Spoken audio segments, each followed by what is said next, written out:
Howdy. How's everyone? Ooh, man, it has been a weekend. It has been a weekend. Ladies and gentlemen, my name is Solomon Savage. I am an independent sci-fi western VTuber, streaming to you live from the city of adversity. Pardon the bump of the mic there. How y'all been? So, in my off time, when I haven't been busy with work, I have been working on strategies on how to get past this boss fight, because it's not intuitive from the start, and I really had to play around with my with the characters that I've got. And anyway, let's just go ahead and get into this, and I'll explain as I go. So I played through like several different teams trying to find a strategy that would actually work for me, but I think I finally stumbled upon it. As I was going through the process of figuring this out, I was actually doing the fight over and over and over again. I haven't actually completed the fight. As you can see, I'm right here near the entrance with my what I believe will be my winning team for tonight. I managed to get the second phase down to 17%, and I had him completely on the ropes. I had all of my ultimates lined up, and I had plenty of skill points to use for abilities and things like that. He would not have survived the onslaught. So I backed out of the fight, and I waited until I could stream it before I did the fight, so that you all could see it at the same time that I was doing it. So you're welcome, I guess. Hopefully there won't be any regrettable situations happening. But in any case, phew. So, before we start, I wanted to say a few words. Nothing too dark or desperate or anything alluding to anything that might be like, you know, graduation talk or whatnot. No. So I just wanted to advise everyone to keep an open mind and let me just get that out of the way for a second. Yeah, just a lot of distracting noise. Okay. So, as some of you are probably, most of you are aware, there was a plane crash in the Potomac not too long ago. As far as we could tell, there were no survivors. And at this point, I think they're still fishing.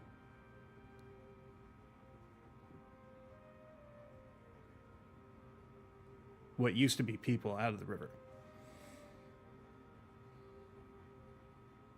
So, with that in mind, I know it's kind of grim to think about, but let your loved ones know how you feel, because you never know when the last time that you're going to see them is. If there's any one surety in the life that we have, is that the end can come at any time. And not every end is final. So, well, final in one way, but okay. So, I had a rather disturbing dream this morning. So, I dreamt that I had suffered a stroke and that I wasn't going to be able to do pretty much anything anymore, even coordinating my hands to type a letter or play a video game with a controller in my hands even was beyond my capacity. And my wife really relies on me a lot to take care of, well, a lot of things, but things that either only I can take care of or things that have been delegated to me by our agreement to share the load with each other, being life partners. You don't go through 20 years of marriage without realizing that, you know, there is give and take, and that you give as much as you want to get out of it. But that's kind of a zero-sum look at it. So I just try to be the best kind of person that I can. And part of that is being honest with your partner. Or in somebody else's case, honest with your roommates, your friends, family, extended family, that sort of thing. So you never know when your life's going to change in the blink of an eye. Whether you gain some wondrous windfall, that's my word, windfall, or you are the recipient of some pretty unfortunate circumstances. Just remember, the people who are out there that care about you, and they'll think about the last time that they got to spend with you before things changed. So be good to people now while you can, because you never know when things might turn dark, or if things turn out great, then you'll want them to know that they were a part of your success.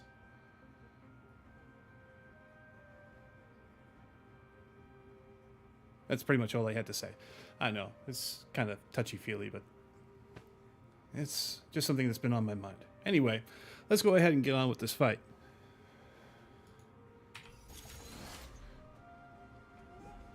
Alright, so first things first. Let's go ahead and make sure that everybody is full on energy. I'm pretty sure that everything that I had from the last fight's still there, but you never know. Okay, first things first. Let's look for trick snacks. Okay, are you filled up on technique points? Good. Next, we're going to look for something to give me energy. What gives energy? It's tech points. Tech points. Oh, yeah, energy drink. Right. Simple. Let me look for here. Where's my energy drinks? Energy drinks, energy drinks. They're probably staring me right in the face. Okay, that's... Yeah, everybody's full up. Good. Okay. It's technique points. Energy points. There's the sugar-free stuff.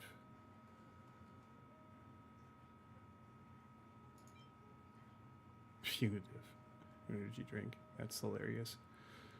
Oh, duh, it's right there. Jeez. Okay. So I don't need to worry about that. I've got an attack item going. Let's go ahead and use a Pill of Cruelty. Alright. So these two produce the best results for me. And as you can see, Bustling Ambience is going to give me crit rate and crit damage for the next fight. And of course the pill is going to last for the next 3 fights, so that's going to be great. Okay, next thing's next. Let's go ahead and get some buffs going. So let's go ahead and fire up Gepard. Oh, by the way, check out the latest addition to my crew. This is the Herda. I've already got her pretty much all the way leveled up. Let me just show her off to you. I got her light cone too. Her traces are almost all the way maxed. That's great. And I've maxed out some relics. Probably not the best 100% greatest build. I could probably use some more crit rate to get that up to 50%. But, you know, 1 in 3 shots is going to be a crit. That's great. It's got some break effect going on, which will be helpful for chewing through his armor.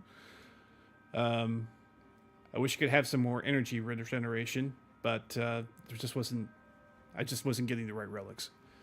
I also got some effect hit rate, which will be nice. She's got 61% on her ice damage boost, which is also awesome. She's generally pumping out at one time maybe 400k plus.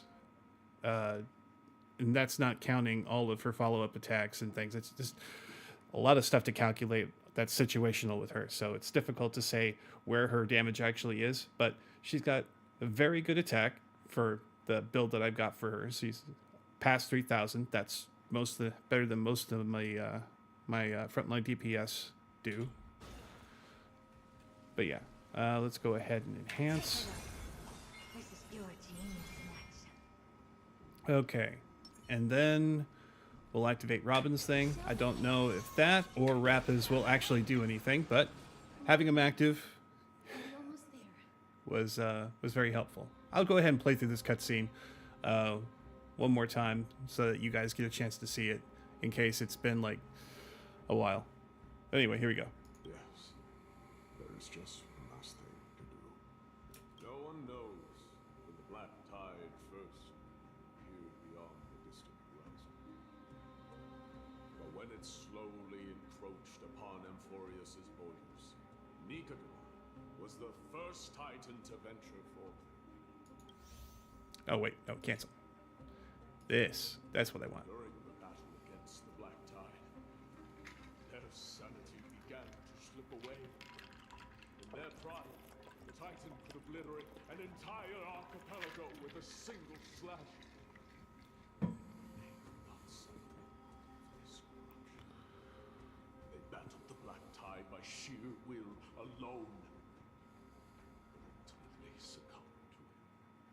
Before their divinity could be completely corrupted, they removed a part of it.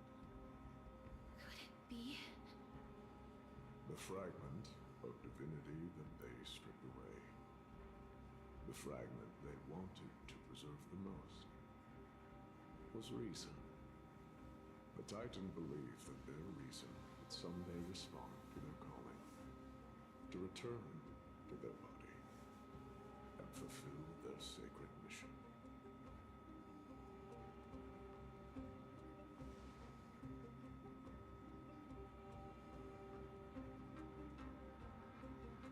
And all of these are past versions of you. All of these. They represent countless failed endeavors. With your help, I can finally put an end to everything. Lord Nias, what do you intend to do? Courage, honor, tenacity, and sacrifice. They are all versions of me. Hearing the murmurs of these soul fragments has led me to a conclusion. Nikador's soul is corrupted beyond the point of salvation. Alright, then how do we stop them? There is only one way to do so. The seal that binds their divinity is already broken. As long as we complete the soul forging here, Nikador will be whole once more. You will go into battle with a Titan nearly at the zenith of their powers. When that happens, the glory of slaying a god will also be presented before you. What about you, Lord Nias? I will return to where I came from and become a part of Nikador's divinity once more. In all likelihood, I will also be consumed by corruption. An inevitable course of action if we hope to end this madness. You are willing to sacrifice yourself for a future you won't get to witness. This is my purpose. My origin. I am no mortal, and I do not fear death. Even so, will you still weep for me? All farewells in this world are sorrowful, Lord Nias. Well, we haven't known each other for long. I have learned much from you. In return, I'll teach you a lesson of mine before I go. Do not detest your talent, and do not abhor death. Journeys and epics are only glorious and magnificent, because all things eventually fade to dust. The embodiment of strife telling me about the majesty of the world.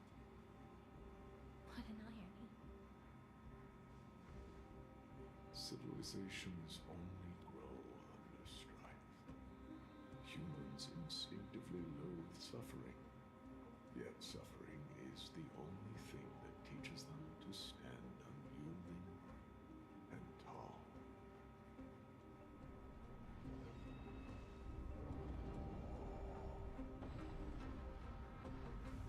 Can't put this off any longer.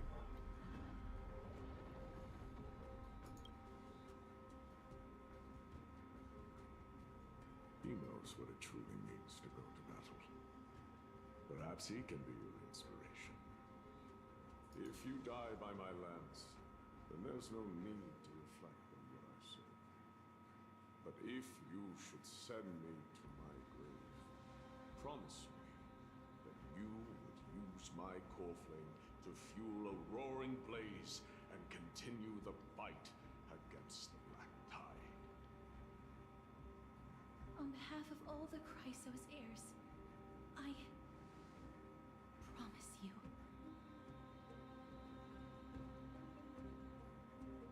I am Nikador, the lance of fury, the messenger of turmoil, and the embodiment of strife. Remember this. I am the scar that this world needs.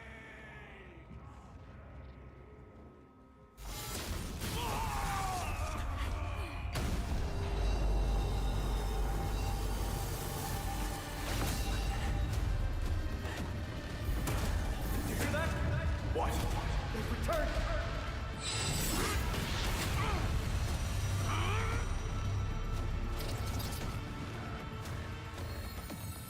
Best me. Grant me an end. Infinity warrior! Corpus Enos. All right, let's get it. This is Nikador's true form. Well done on them. All right. Prepare to fight. Let's go ahead and get some things going here. Yeah, just boost up a little bit. All right. All right. So, one note for this fight: I don't have a healer in my party, and that's mainly because this lower part of my my health bar, the upper tab, is actually cut in half. My entire HP is cut in half. So shields are a lot more beneficial to me here. Because in order to get my health back, I have to knock these guys out, and he reconstitutes them on a regular basis. So while he's here, I'm going to have to start breaking down his defenses. As well as kicking ass over here. So I'm going to do a couple of skill attacks here to soften up everyone. There. And I'll do an AoE here too. And then I'll just do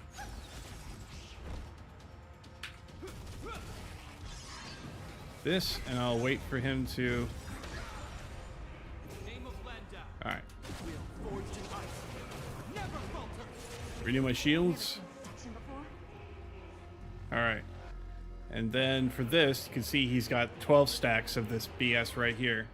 As long as he's got these stacks, he's going to do some pretty supreme damage against me. But he's almost got his max stacks of contemplation here, so I'm going to go ahead and do my ultimate now, so that I can have some additional damage to do here. Oh fuck, I didn't need to do that. I meant to hold that off until just before his turn, because what it did is that it would speed everybody up enough to make it worth my while. Anyway, here we go. Alright, you can see I wiped out most of those guys there. And now I'm going to finish the job here. Do an ultimate.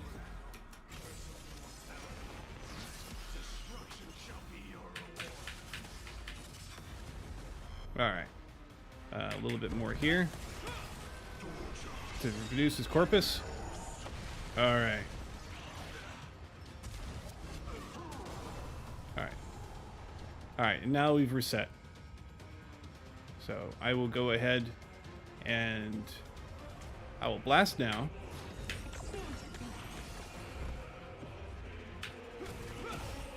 Okay, shield has been recharged for the ultimate. That's good. I will go ahead and attack here to reduce his corpus just a little bit more. And since this is still going, I'll just fire this off.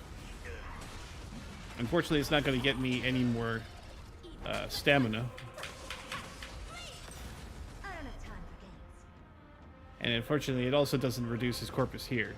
So let's see. I will go ahead and do some damage here. Alright. Use the shields. I probably should have done that before that last attack. Alright. Let's go ahead and buff. Wait. Yes? Hold on. Yeah, okay, yeah. Buffing now. Alright. So she's ready to go when just before this goes off. She'll have another attack to go before then. So I'll go ahead and do that then. Alright. I'll go ahead and launch her to attack her ultimate now.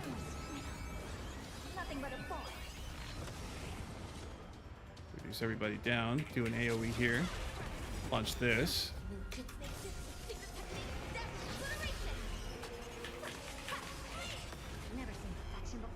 Alright. Now her... Yeah. And look at that. He's down to 1%. Now we're down to the second phase.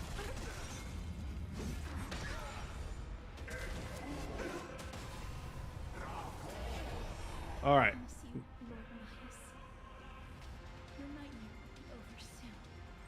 Alright. So now we got two things to worry about. We got to knock these guys down, and we've got to take down his corpus.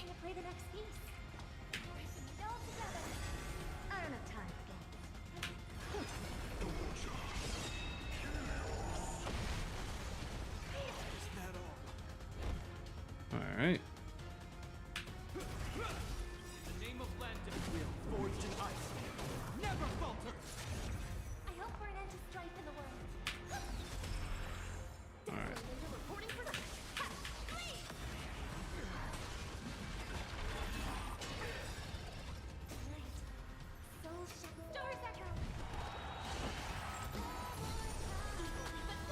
Alright.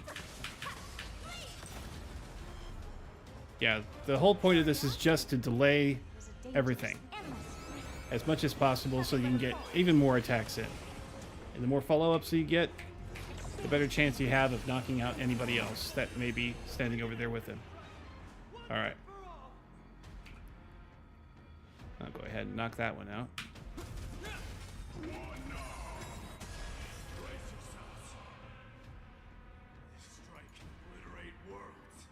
Now, if I did everything right, I should be able to survive this. Perfect.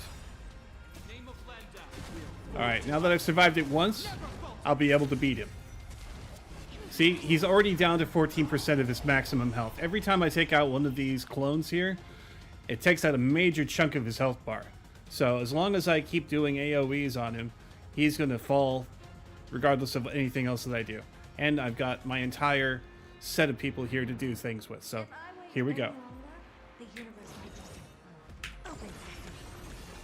Alright.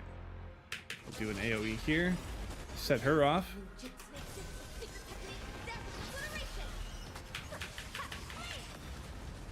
Alright, see? Now it's down to 9%. Alright.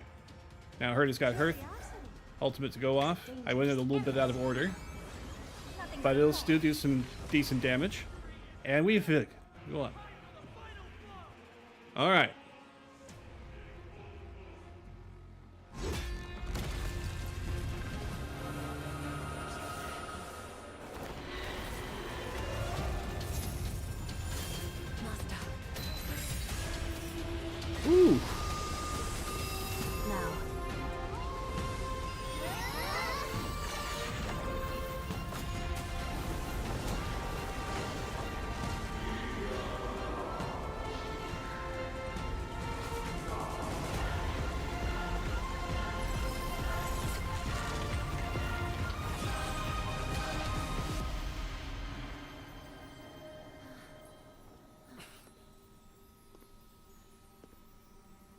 No longer must one wield a sword. From here on, the world shall no longer know strife. That was satisfying. After getting dicked over by this guy time and again on various builds, I am just happy that it's over. Yes. Nikador's core flame. Time passes quickly. It's been a long time since the last Titan fell. Now that the Lance of Fury is no more, we Chrysos heirs are one step closer to the Genesis, as foretold in the prophecy. The silence here is stifling. The city feels so unfamiliar now that its Titan is gone. You've exchanged thousands of blows with them. Your ears are probably just not used to this peace and quiet. What's next? I have an agreement with the Titan. The Chrysos heirs will take away their core flame and use it to start a bright blaze that'll illuminate our path onward. You spoke with Nikador. They were protecting this world from something, and there was something out there that sent them into madness. Something out there? Please. I need to know what it is. Not now, Lord Mighty. I'll tell you everything once we return to Akama. Aglaya mentioned that someone must touch the core flame and absorb it to become its temporary receptacle. Mighty, do you...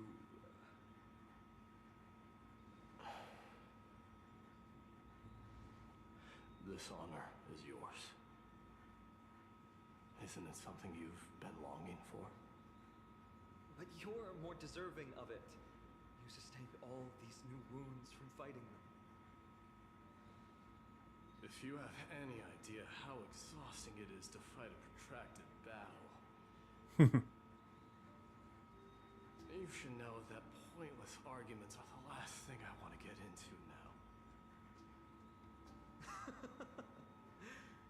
A little back and forth wouldn't hurt much. Coming to a decision so easily makes it seem like this is not at all a life-changing undertaking, you know?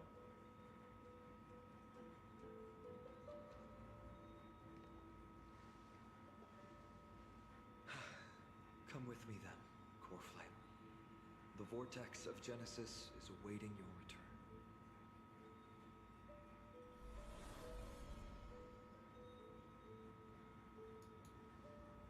Are you alright, Glennon? I don't think I felt anything at all. Or rather, it felt a lot easier than I expected. I had assumed that bearing the core flame would take a lot more out of me. In any case, let's return to Akama and share news of our victory with the two demigods.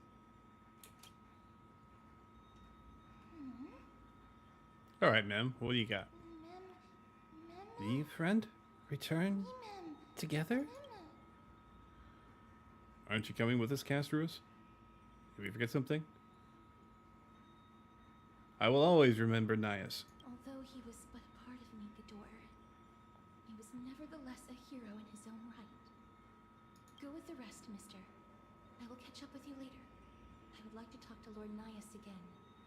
One last time. Casterus picks up a piece of Nias's fragments. Lord Nias. Lord Nikador. Can you hear me? I know that your only wish right now is to rest in peace. But you are the only one with answers to my deepest doubts. So, forgive me for disturbing you. Please tell me. Do you know where Thanatos is? I must find them. The half of me that I've been deprived of since birth. I must take it back from them.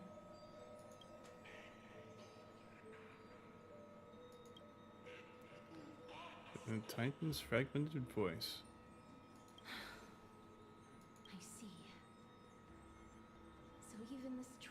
Titan has never seen death in the flesh. Hmm. I will continue this arduous journey, even if I must travel to every corner of Emphorius. I understand. The Chrysos heirs will fulfill the promise we made and see your unfinished work to its end. Such a peaceful end is not befitting of you, the bringer of strife into this world. But it's a good thing it's just me here. No one else can see what you look like in the final moments of your life. Poets will still describe you as an embodiment of madness and corruption, the god of war who incinerated all of their glory.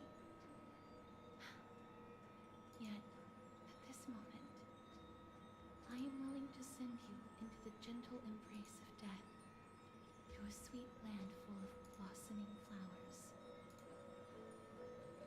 Farewell, Titan.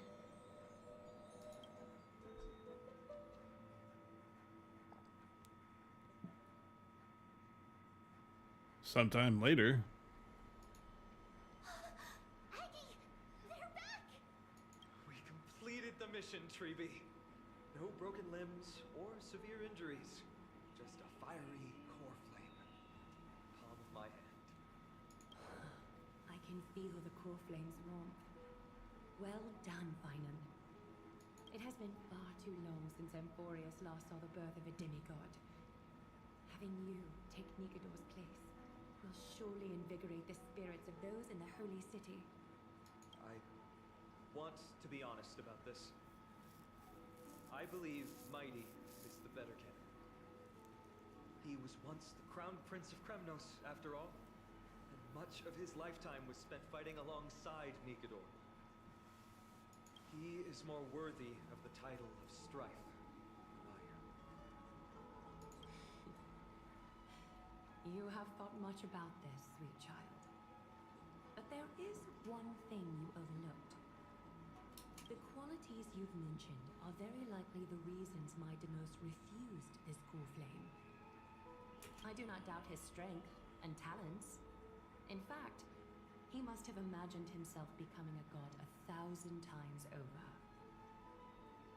But he turned it down because he does not want to lead his people down the same path again.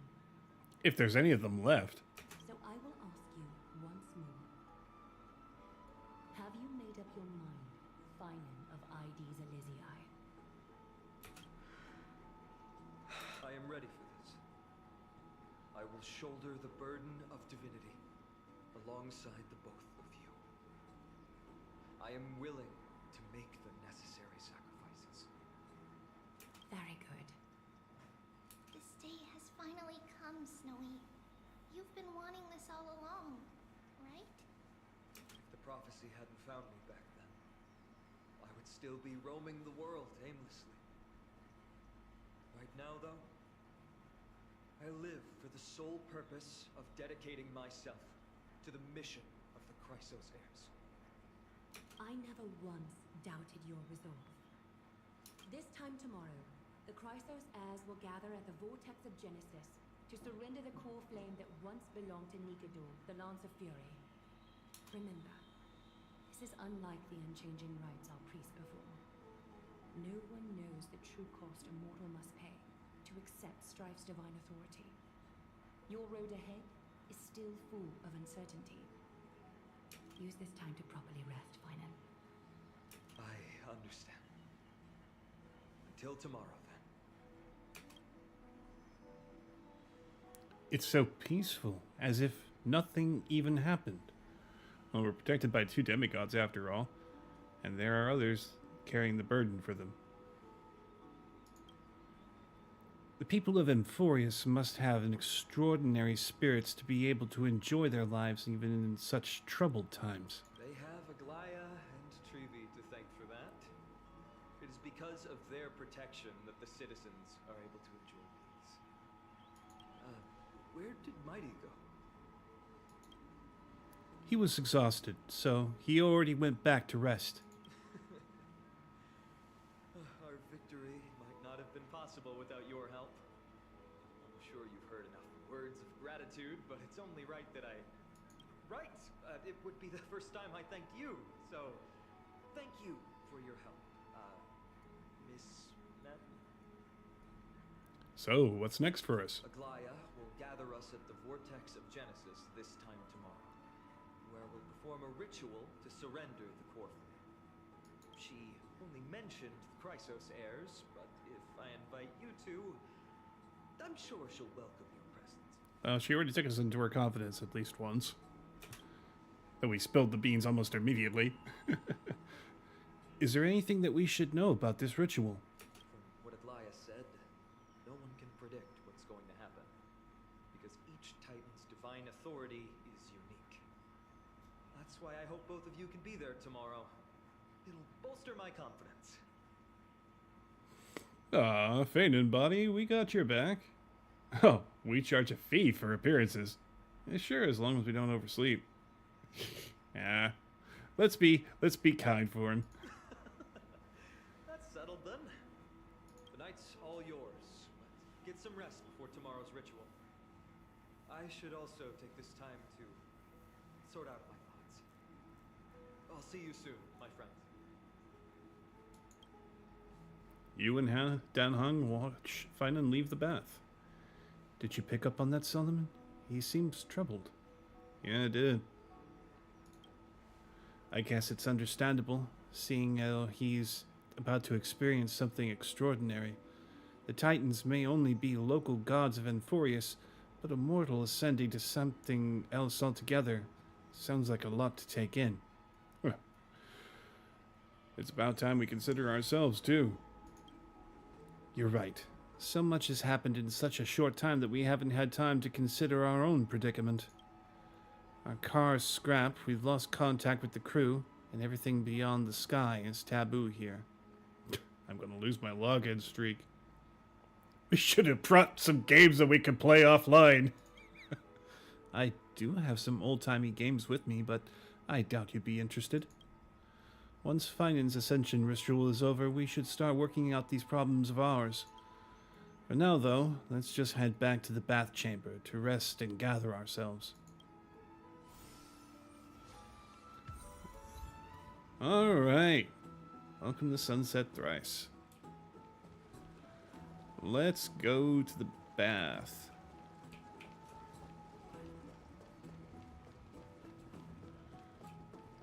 Whew. You know, as much as I struggled against that fight and prepared, like, pieces and parts for characters I didn't even use for it, I'm a little put out for the amount of effort that I actually exerted. And I ended up putting it on characters I hadn't even thought to, well, I didn't have the last time. Like I said, I just pulled Herta, I think it was the day before yesterday. Yeah. Payday finally happened. I was able to spend a little bit of money on her. Listen, gacha is not for everyone.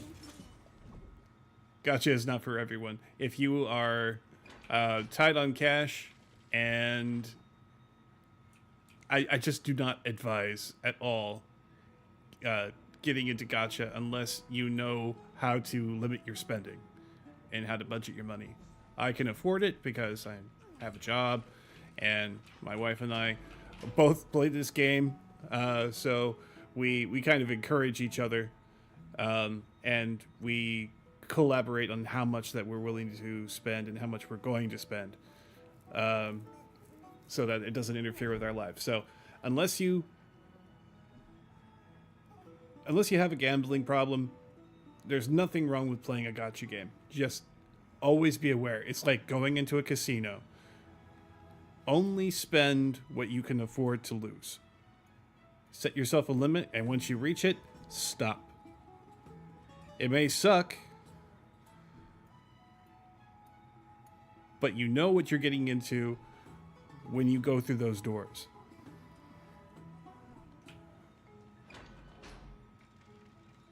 Exhaustion envelops you. As of this moment, no god of Enforius could pull your gaze away from this lounge chair. Aw, are you sleepy? I can see your eyelids growing heavy. Go to sleep then if you're tired. Snoozy snooze. But isn't it always daytime in this city? How do you fall asleep like this? Wait, she's speaking in more complete sentences now. Something seems off. Did you notice? I'll get embarrassed if you keep staring at me like that. There are knots in my fur? Is it my ears? No, they seem fine. Oh, look, I can even flap them. Can you say more than single words now? You can speak in full sentences. You're right. I am speaking in full sentences now. It would be nice if the voice actor could do it, but I think it would be a dead giveaway. Given her coloration, I'm sure that Mem is actually March. Or at least a manifestation of March. Well, it feels amazing being able to speak fluently, but why do I speak in such a proper, uncutesy manner now? I mean, referring to myself in standard first person and all? Maybe it gives you more personality. Why aren't your words enunciated? Ah, phooey.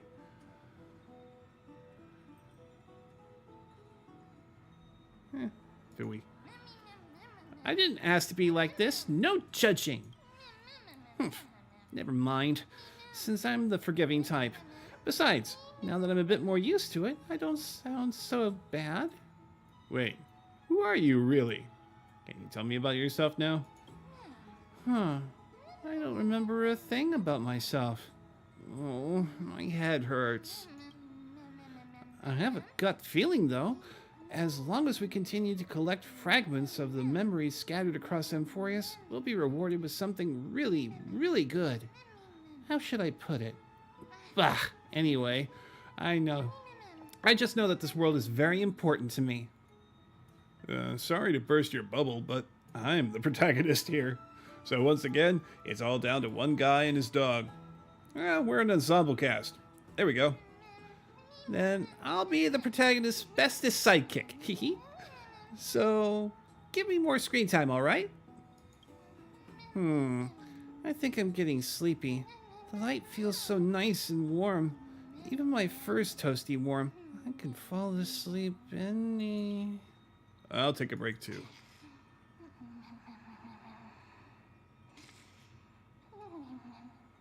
Your consciousness sneaks into dreams, and at the edge of the dreamscape, your thoughts come to open this book. I'll be waiting for you in the past. Look at the starry sky till the book appears in your hands.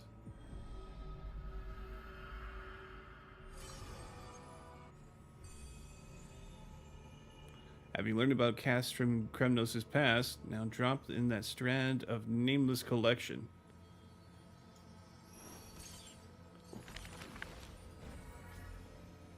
Whose visage comes into view. Record my Demios' story on the empty pages. Those flame-chasing people, those forgotten stories, as I have written.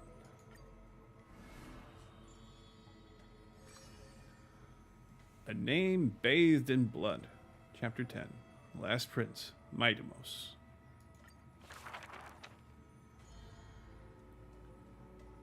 Among the soldiers, there was famed city-state, Kremnos. There's no glory to be found in an accolade, only obtainable through slaughter. A place every warrior longed for. To be crowned the champion of the Kremnos festival. Jeez, stop. Do not advance without my saying so. He managed to survive all of that? Even the god of death turned him away. Despite being a man of few words, the news of his deeds had traveled far and wide. His tale an extraordinary one, they say. Cast off a cliff by his father at birth, he plunged into the sea of souls and drifted for 9 years. An immortal body, a gift bestowed upon the man, as with every other Chrysos heir in Amphorius. A blessing, yet also his curse. Let's actually go back a page and read this. Alright. To be crowned champion of the Kremnos festival was an honor that only the cream of the crop could attain. A man blocks my way. His name is Midamos, Crown Prince of Kremnos. Okay. The taciturn man is seated at the table, expecting me to break the silence. Before us is a cup filled to the brim with a crimson liquid. People considered it a Crimnoan tradition to sustain their bodies with fresh blood. In popular legends, everybody on the battlefield was taken. Arrogant amateur historian. He sees straight through my pretense, his gaze as keen and piercing a lion's. This is pomegranate juice. The man scoffs. The reason it's called a wild tale is because Castrum Kremnos has long vanished. Where their god descends into madness, the city likewise became shrouded in fog. Rumor has it that the battle of Castrum Kremnos, this man too took to the battlefield.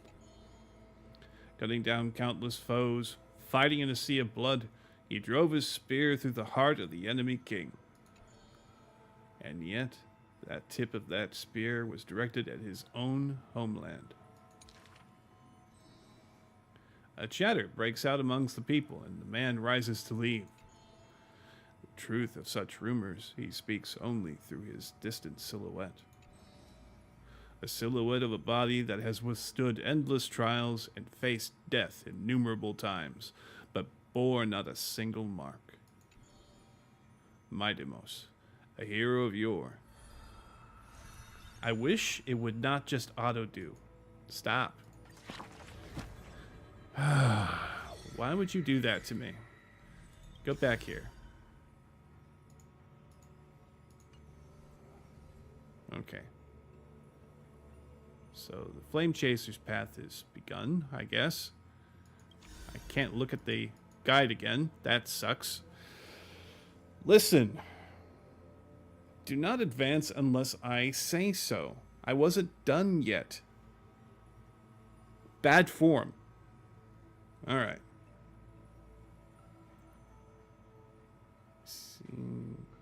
He inflamed the path ahead with fire. His road home shall be paved in blood. Okay. So now, I guess we're done here.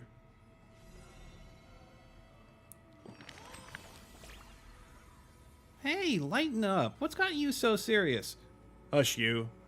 You guys advanced the story before I was finished reading. And how did you end up turning into paper? Paper?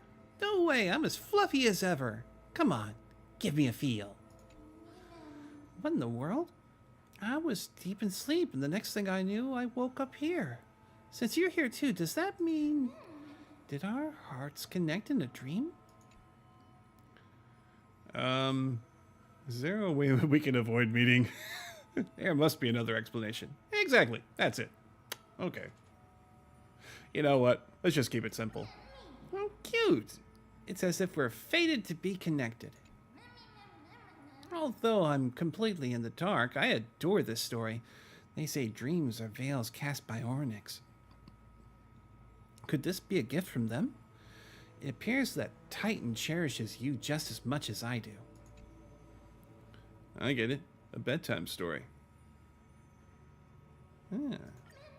I love bedtime stories. Please read one to me. I've got a hunch that the beautiful star we just saw is a treasure that brings stories. In our travels ahead, we're sure to encounter many more. So let's keep our eyes peeled and dive into reading together. We need to collect tons of bedtime stories then, Solomon. Can you read them to me? It's in the book. Okay. Ooh. I mean, I can actually read it again. No, doesn't appear so. Let's see. This book is dedicated to... Table of contents. Okay. So we actually can read it. Good. Let's go to the last page. So I can finish that out. Okay. Midemos, a hero of yore. Now a traitor to Kremnos, the patricidal crown prince. Act concluded. You see, you could have waited like 10 seconds and I would have been able to finish reading it. But no. Bad developer. Do better. I'm just kidding. You guys are great. But still, nice little thing like that will allow us to do stuff that we want to. It's way past bedtime. Why are you still up? Should I be glad for this midnight rendezvous or concerned about your sleep schedule? Well, this is a normal routine for me. I always am awake during during D10 hours. Oh, don't underestimate me. I am the master of staying up late. Well, a white knight we shall observe with you. You admonished me, but you didn't sleep either.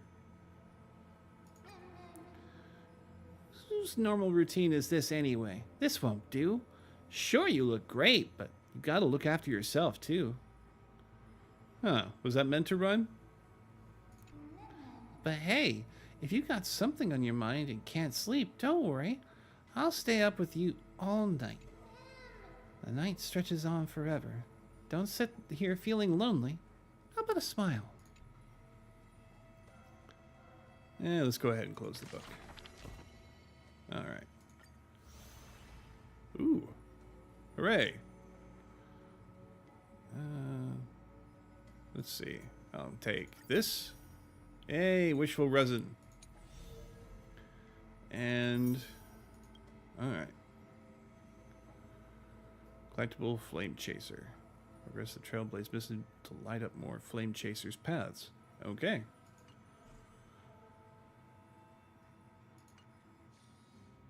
While you were having the strange dream somewhere else in Alchema. You should take this opportunity to rest, Lord Finon.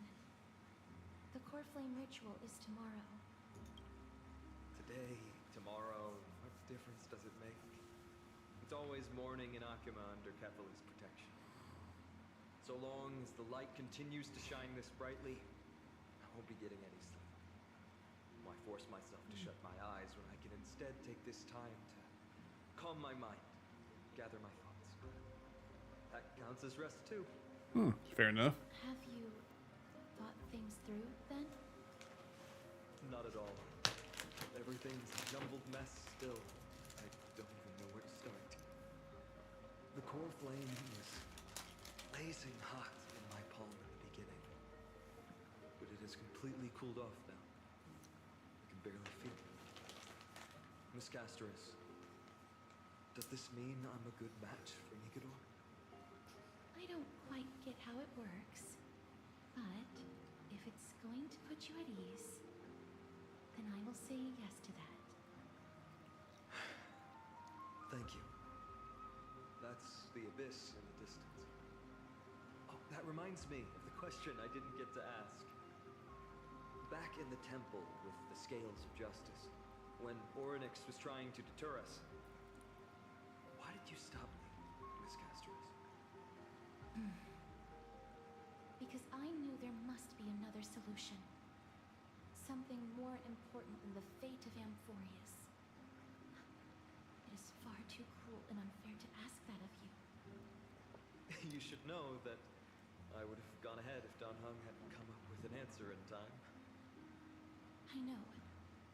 You should not have hesitated then. I stopped you before I even realized it myself.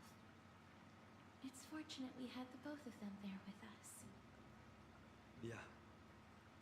It's a good thing we had them. Are you still thinking about the past, Lord Finon? Every waking moment. I lied to the two demigods just now. I told them the duty of the Chrysos heirs is all I think about now. Do you think I managed to slip by Aglaïa's golden threads this time? No one fools her, Lord Finon. She merely chooses to turn a blind eye to our lies. You're right. How foolish of me to think I got away with it. Indeed. I often wonder if someone as ordinary as me can really become a hero.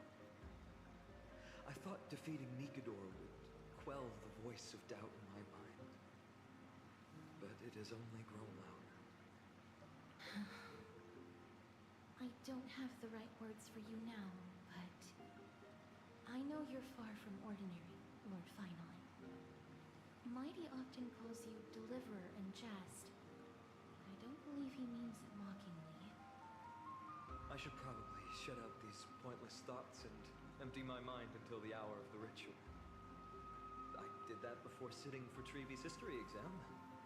Who in the world could hope to go over those piles of documents and slates?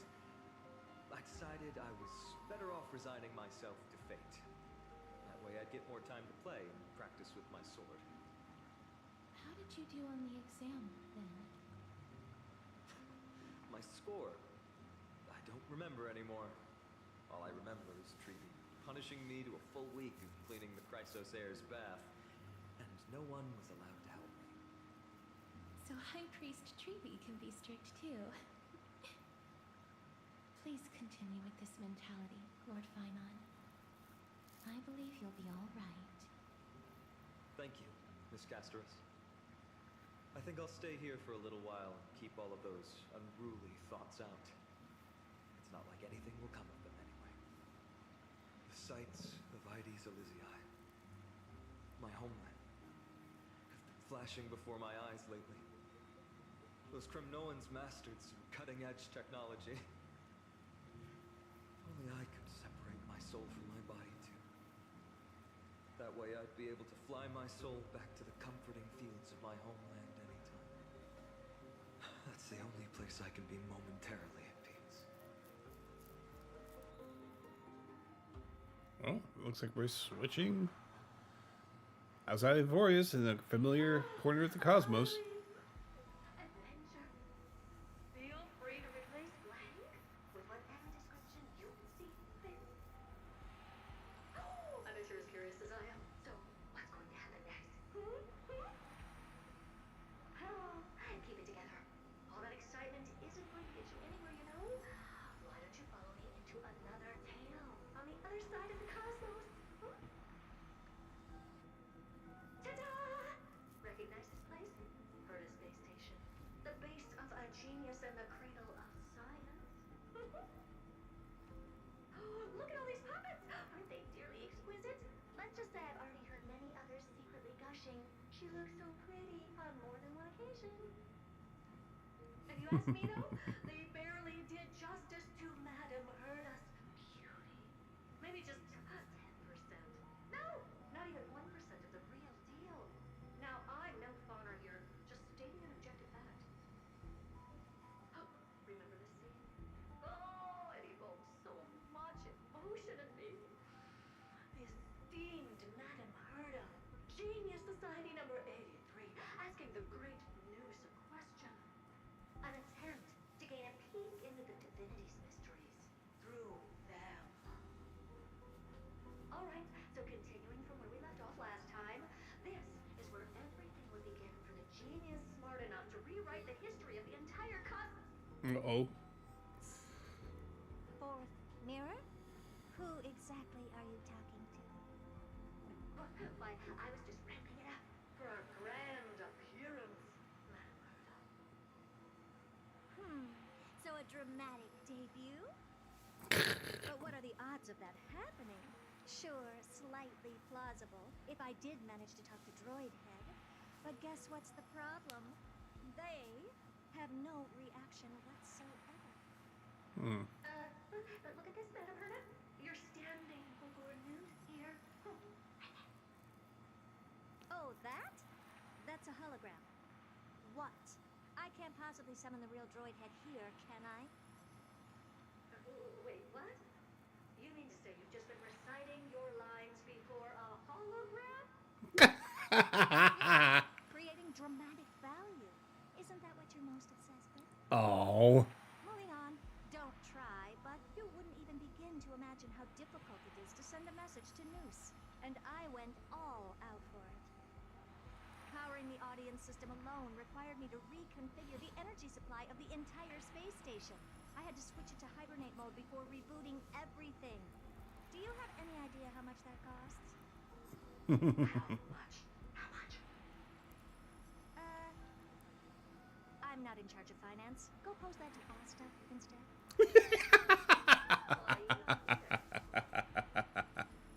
I am Herda herself, the emanator of erudition, and a true blue genius. Why would I be holding the purse strings? That menial task is beneath me. You're absolutely right, Madam Herda. The RPC system Oh. is providing a genius like you with all that you require, so you can freely dive into any research that tickles your fancy. With that said, Herda herself, emanator of erudition and true blue genius. What do you plan to do now? What else can I do? Identify what's malfunctioning within the audience system and fix it, of course. Don't take offense to my candid words, Madam Herda. You may be proficient in many aspects, but is hands-on work really one of your strong suits? I humbly suggest for you to contact the demon instead. Contact him and expose how I shelled out a bomb to send a message to Droidhead, only to screw up everything else? All right, all right. I get it. Good that you do. There. That's the audience systems terminal. Come, walk with me. We'll check what's wrong with it. Aye, ma'am. Oh, but I can't walk. I can only float. What's with your witty remarks today? That is cute. Oh, and the Shadow of Remembrance. Hooray. All right. And we are switched POV to Herta. All right. Which is scientific repose. All right. I'm going to take a very short break, and then I will be back. See you in a mo.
Surprise! I'm back. Okay. Let's go ahead and get back into it. Alright. I think it would be more than appropriate to have her in there. And I did not notice until now that her hat is covered with hands and forearms. Very, very neat. Okay. This is the audience system? Hi, it looks just like the simulated universe. Keen It kind of does. observation. They share the same fundamental logic and are pretty much identical in that regard. Ah, I see. We call this referencing and not appropriation, right? One more stupid remark from you, and you can watch Fifth Mirror reference your role because I'm going to be dropping you as my assistant. Focus. Oh, The audience system is divided into 3 zones: energy supply, computing, and communications. Each zone operates independently and will only be integrated via the path of erudition when the system is booted. Sending a message to Droidhead involves more intricacies than you can imagine. If routine trials and maintenance on such an elaborately sophisticated system are already as bad as squaring circles, then it's no surprise for glitches like this to crop up. I see. So, Madam Herda, can you use your professional judgment to tell which zone that glitches in? Of course, all 3. No sweat. They'll be up and running again after some simple technical tweaking. The 3 zones are compartmentalized, so we're going to have to troubleshoot them one at a time. Let's start with the energy supply zone. Get ready, and then we'll go over. I'm just a mirror, Madam Herda. If you're ready, then your reflection in me will also be ready to go.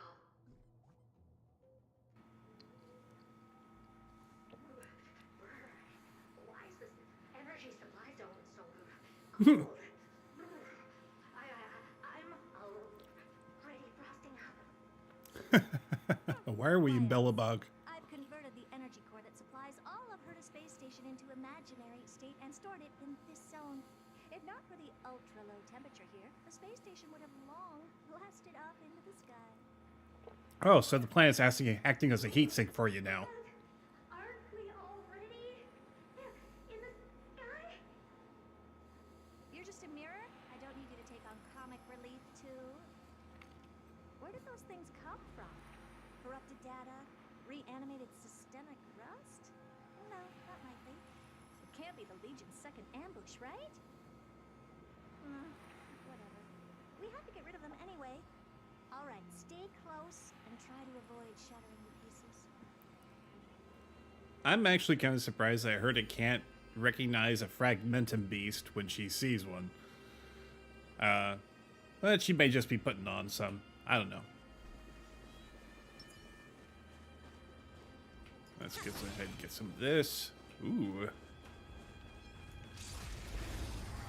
Let's knock some heads, shall we? I hope for an end to strife in the world. Man, it's been a minute. It's okay. It's okay. Open sesame. Shatter.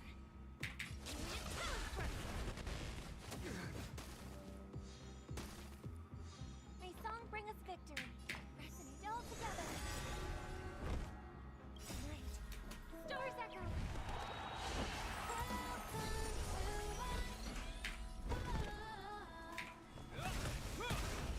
I don't have time for games.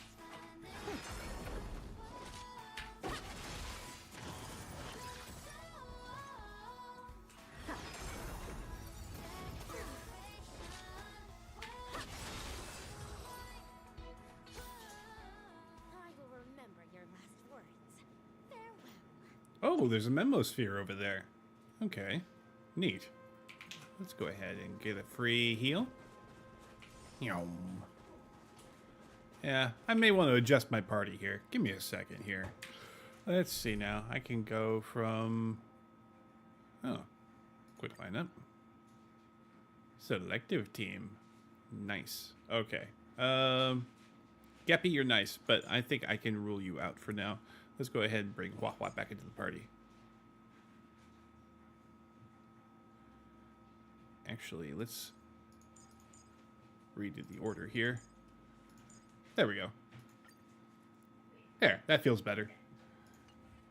All right.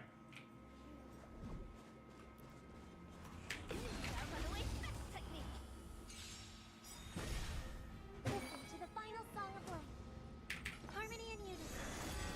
Never seen perfection before. All right. Expand your thinking. Curiosity, endless. Nothing but a thought. I don't have to. Impressive, almost. All right. Never seen perfection before. Open sesame. What a clue. I'm gonna hold everyone back again. Impressive. This is what's fun. Listen to the final song of life.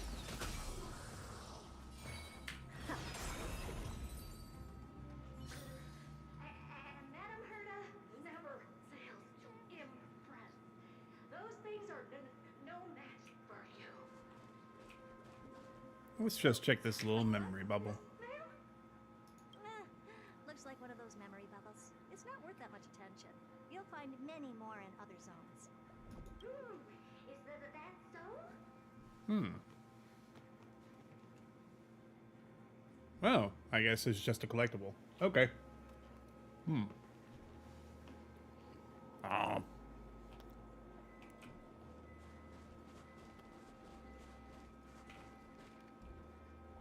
Well, looks like I've pretty much reached the end here.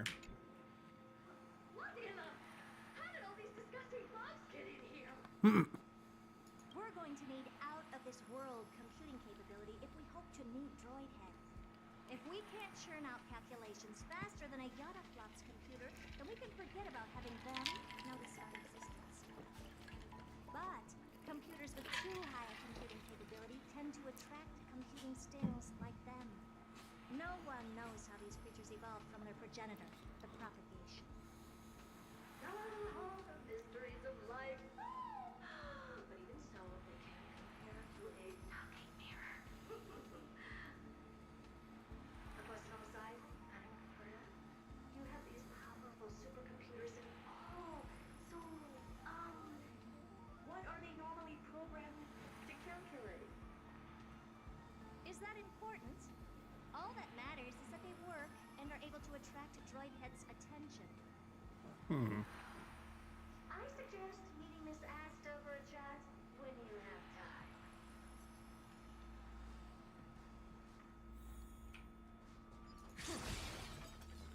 time. All right. Let's look at the bugs here. Okay, so ice, physical, quantum, and imaginary. Okay, that's most of the party anyway.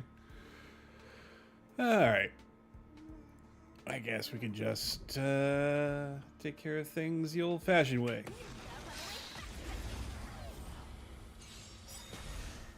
Listen to the final song of life. Harmony and unity.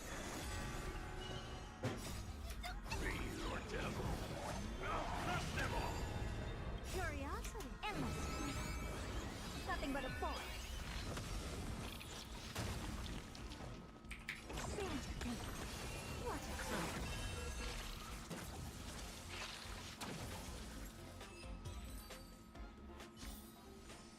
And they Remember your last words. Farewell.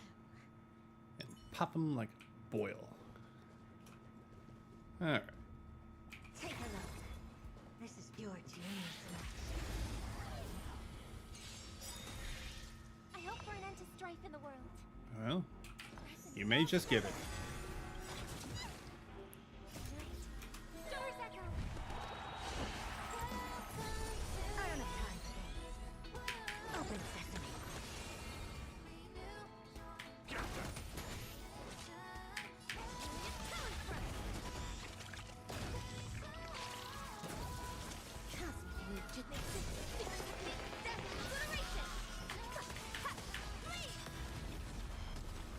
Kaboom.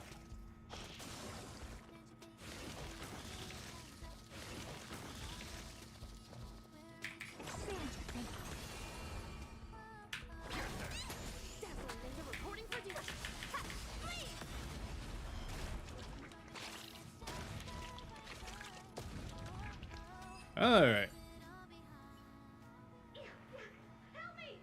Goo from those bugs got onto my reflective surface. Clean up after yourself. Can't you just wipe it off with your hands? Good one there. With those annoying bugs squashed, we're done fixing the computing zone too. These computers will get up to speed soon. Now we're just one final step away from requesting an audience with Droidhead. Our last stop is the communication zone. Oh? You have a good memory. Let's go see what's wrong in that zone.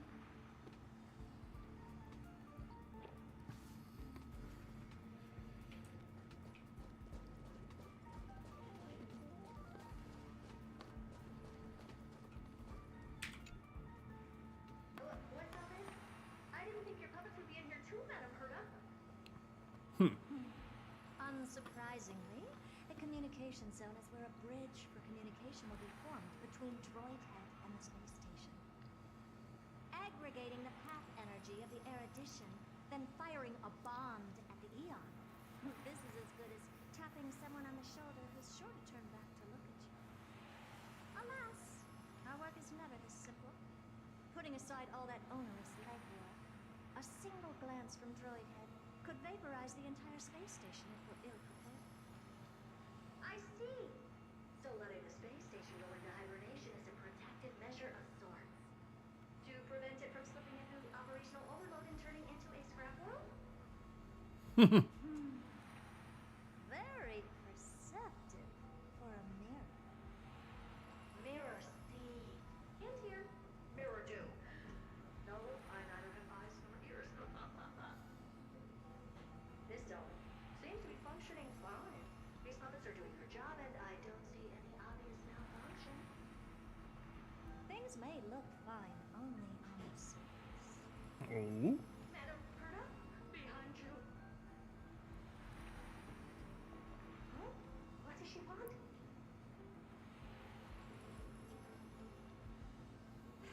Let me take a look. This puppet should be number 2757. How did you tell? Shh! Don't distract me when I'm checking the puppet's parameters. 2757. That's strange. What's wrong? Madam Herda? The replica personality module is off. Well, that can't be. This parameter is set to be enabled by default. And the utterly absurd module has also been disabled? Something's definitely wrong here. I checked a couple days ago and made sure every puppet has it switched on. The attack, anything, everything module. No, wait. Why? Do you even have such presets? Why do you think? Is enabled.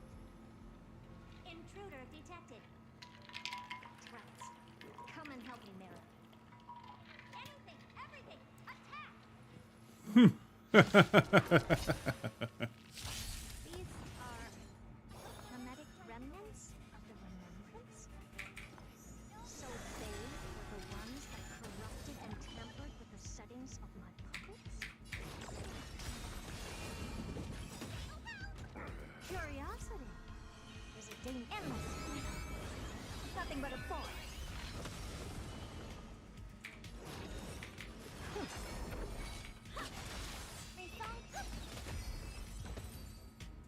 Egad! What a close shave! But why are these remembrance notes even showing up here? That's not the only one. Look at them. Number 7631 and number 10136 are affected too. Can't you do a factory reset on them? Sorry to disappoint. The absolutely not module has been enabled, so not even I get to bypass its permissions. Whoopsie. Really? What were you really trying to achieve with these creations? Just some toys to amuse myself with. Finding the source of the corruption can wait. These puppets no longer have use now that I'm here. Take them all out. Defective goods ought to be sent back to the repair center. I urge you to go easy on them. sake of the space station?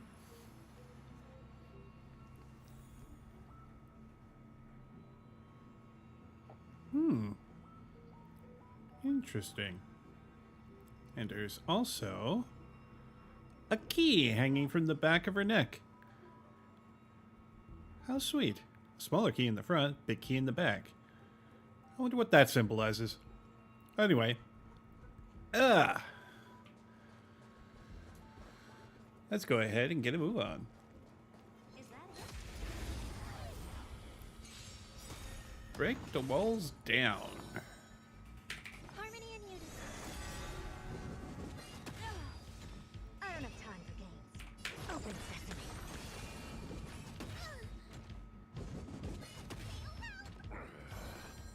Okay. A little minor damage control. Ninja reporting for duty. Alright.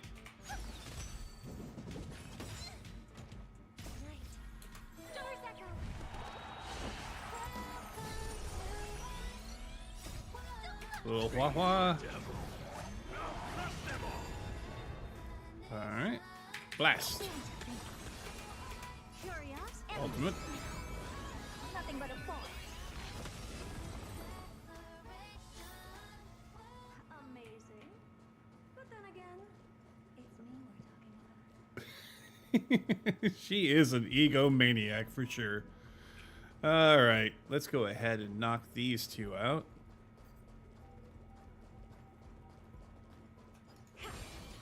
Take a look. This is your genius in action. Alright. All together. Cosmic move just makes this secret technique dazzling obliteration. Helpless as ever. Open sesame. Evilly but once.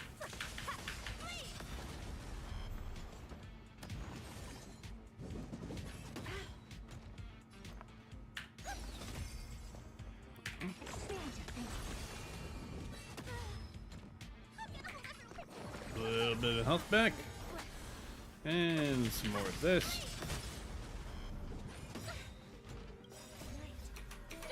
Because I don't want to have to sit through their turns and take more damage. Helpless as ever. Open sesame.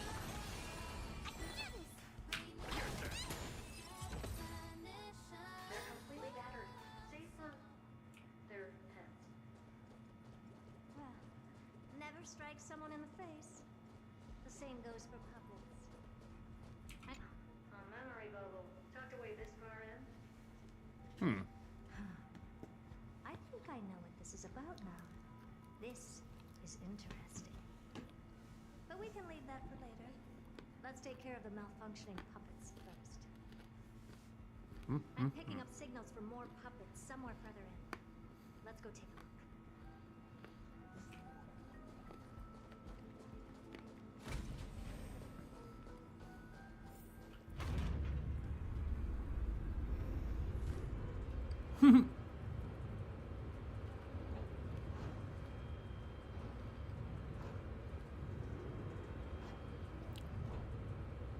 Elevator go down the hole.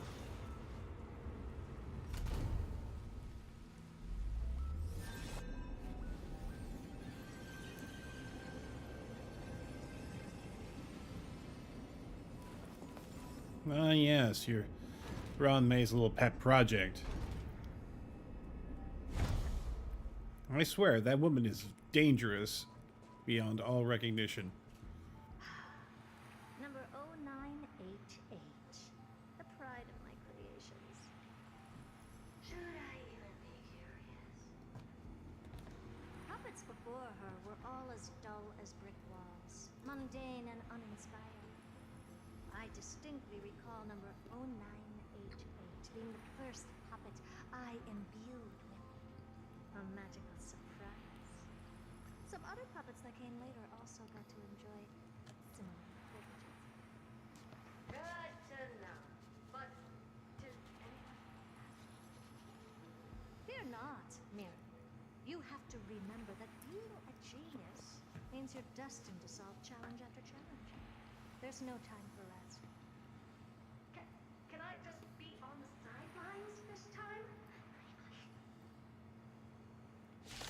Dangerous thoughts. All right. Pressing it all together. Curiosity. Endless. Nothing but a thought. Expand your thinking. What a clue. Cosmic Ninjutsu makes it dazzling obliteration.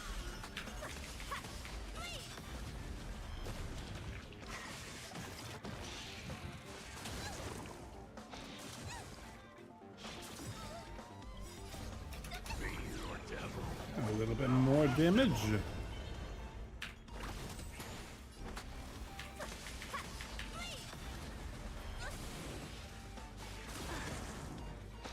Getting sideswiped like it's a freaking truck.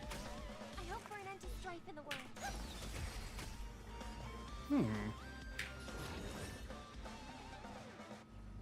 I hope Herta's not gonna die here.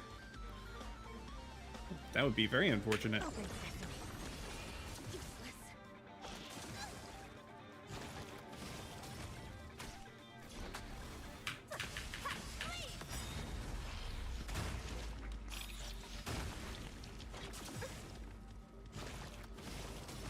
Curiosity is a dangerous thing.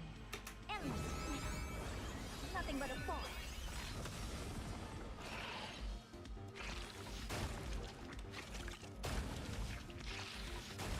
Let's chip at your health a little bit.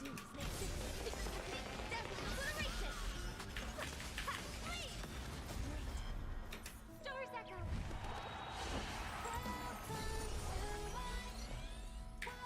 Expand your thinking. Glimpsing you. Impressive. This is not me.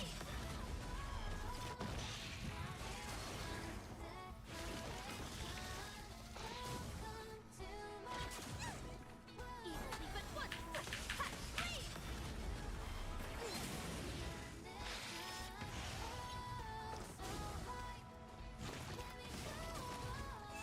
I don't have time for games.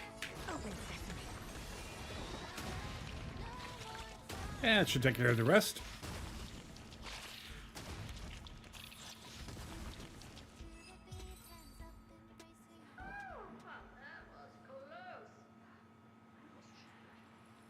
Don't be melodramatic. Working even a single brain cell of mine to take out O's like her is an outright waste of my smarts. I take it you've taken care of the problems in all 3 zones? Does that mean? Not yet. There's something else we need to do. Seems we've had a little tag along all this while. Okay. You've got quite the sharp eye, Manover. Would you like us to help? Sure. Go ahead and summon the whole team, Fourth Mirror. Considering the gravity of our endeavor, we can't allow a little thief to spoil the show. A thief, huh?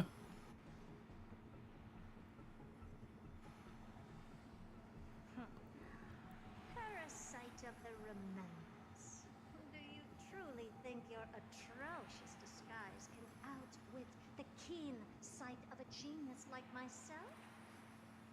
Once you're reflected in my mirrors.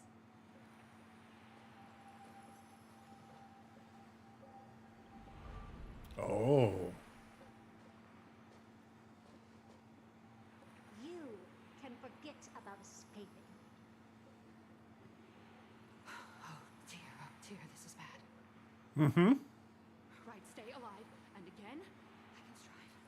Retreat into the memory zone for now. I can always regroup and try again.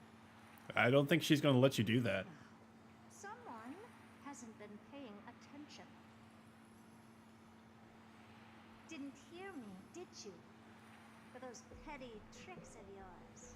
Do you actually think you can slip away right under my nose?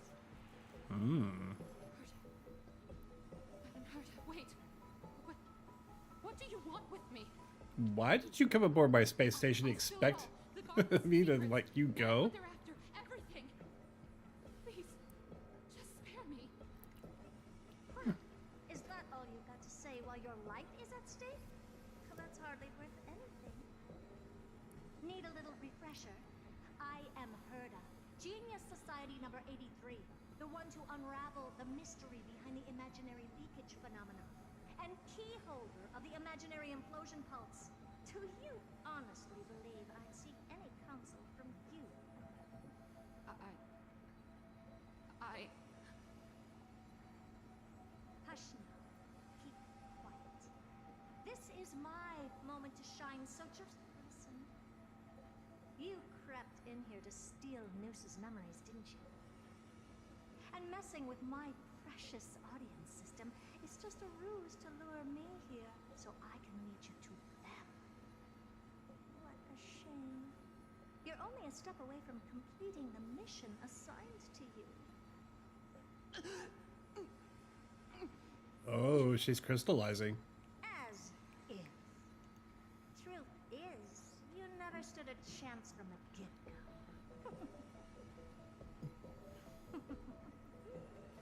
Think I only have fourth mirror following me around? Then you let your guard down. Because her siblings have long been watching your every move. Now, let me think. What kind of punishment should I subject a brazen thief like you to? Oh, I know. You garden folk have a fondness for mirrors, huh? How about letting you enjoy some quality time with your favorite object? A mirror. As for the length of your punishment, let's keep it mildly punitive. How about 100th of a lifetime? That should be enough for some serious self-reflection. Oh boy. Oh, cheer up. You can still do your part for this world while trapped in a mirror. For all you know, your weak path energy could just help me get Droid Head looking this way. Oh, I should make myself clear. When I said 100th of a lifetime, I meant my lifetime. At long last, we can finally be at ease now that we've nipped those problems in the bud. This is yummy. Oh, cut that out! Those weird noises make me seem like I got a few screws loose. Put that little thief to sleep for now. We can decide her fate later. Oh, sweet and venerable Madam Herda, when did your heart turn this tender?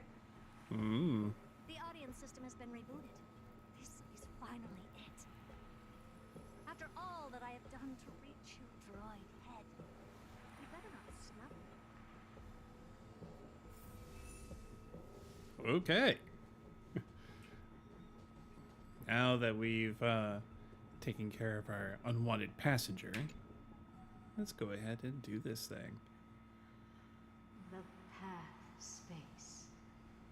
This isn't a figment of the simulated universe, but a perfectly tangible and accessible space. Right. Now's not the time to wallow in this stuff. Droid Head, will you answer me?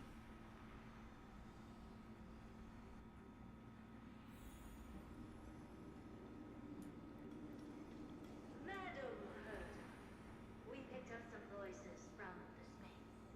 Oh? Let me hear.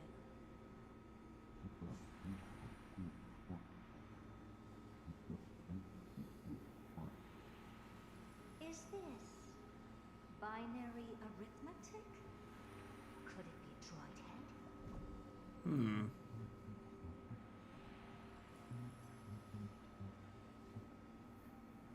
Wait.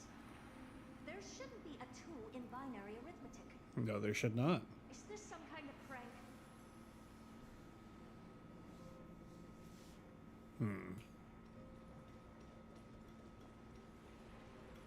Madam Herda, we're hearing those voices again. Now, what should we do? Keep your cool, second mirror. What did they say this time? Play it again for me.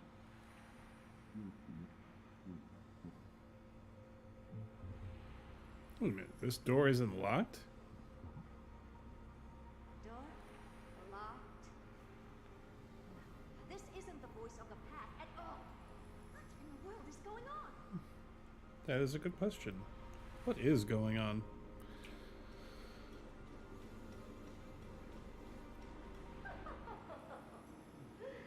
Madam Herda, those lads outside seem to be discussing something interesting.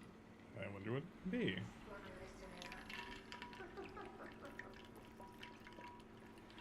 Mira, stop that nightmarish cackle. It's giving me goosebumps. Wait, did you say those lads outside? Could it be? Why don't you listen for yourself? She fainted? Mm-hmm. Looks like it. This isn't right. I'm sure we got intruders in the lab. Should we rouse her, Mr. Young? Let's do it. I'm not sure she'll be happy about it, but we have no time to waste. Wait! Stop! Whatever you're about to do. No, don't even think about it.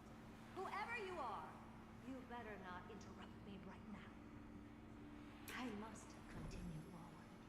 Just a few more steps and I'll be able to see Droidhead.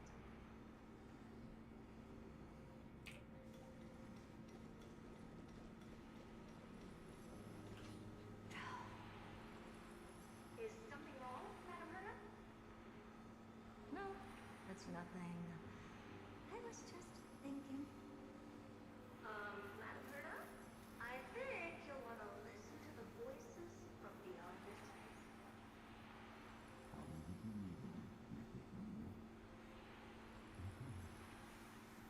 Wait, what are they up to?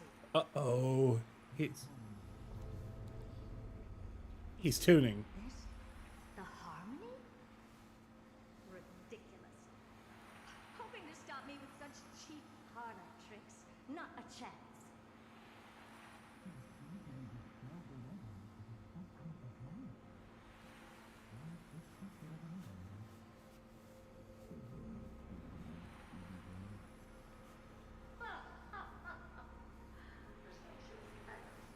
Who are you to interrupt Madam Herda's experiment?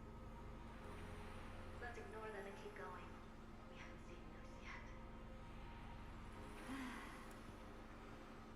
Forget it, Mira. Let's just leave. Leave? Surely you're not suggesting we stop the audience experiment right now. It's clear that they're not going to let us. We went through so much just to get here. You're just one step away from making contact with the EN-Vtuber itself.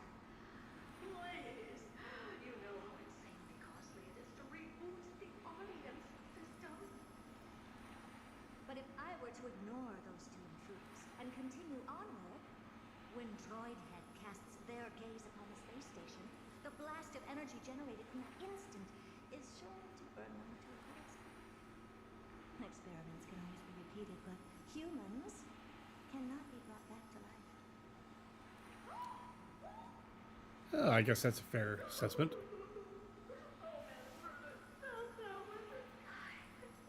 am truly unlucky there to have found the best. Enough! Don't use that nauseatingly fawning tone on me. Looks like I'll have to abort this prematurely again. But mark my words, Droidhead. I will be back.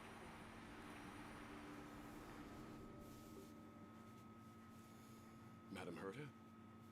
You're finally awake. You two? Oh. My plan is ruined. And it's all thanks to you. Your plan? My sincerest apologies, Madam Herta. We weren't aware this was a part of your plan. The space station was in complete darkness when we arrived, so Sunday and I assumed something bad had happened. We continued further into the space station, hoping to find the cause of the blackout, and that's Get when we down. chanced upon your actual self. How did you get in? wasn't locked. All right, fine. I am a person of reason, after all. You're not to blame for this. I am familiar with Mr. Yang of the Astral Express. But the one next to you?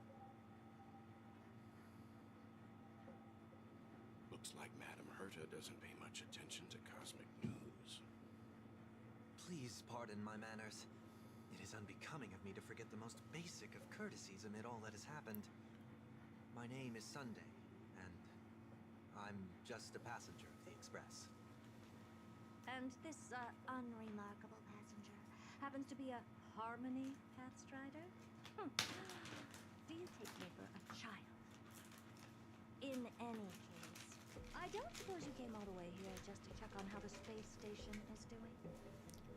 Well, we were worried for a moment there. But it's good to know the space station isn't in any kind of trouble. We're here because of Amphorius, Madame Herta. Why does that not surprise me? Oh? Something occurred to you? No! I've told Himiko everything I know. Nothing about the world sounds right.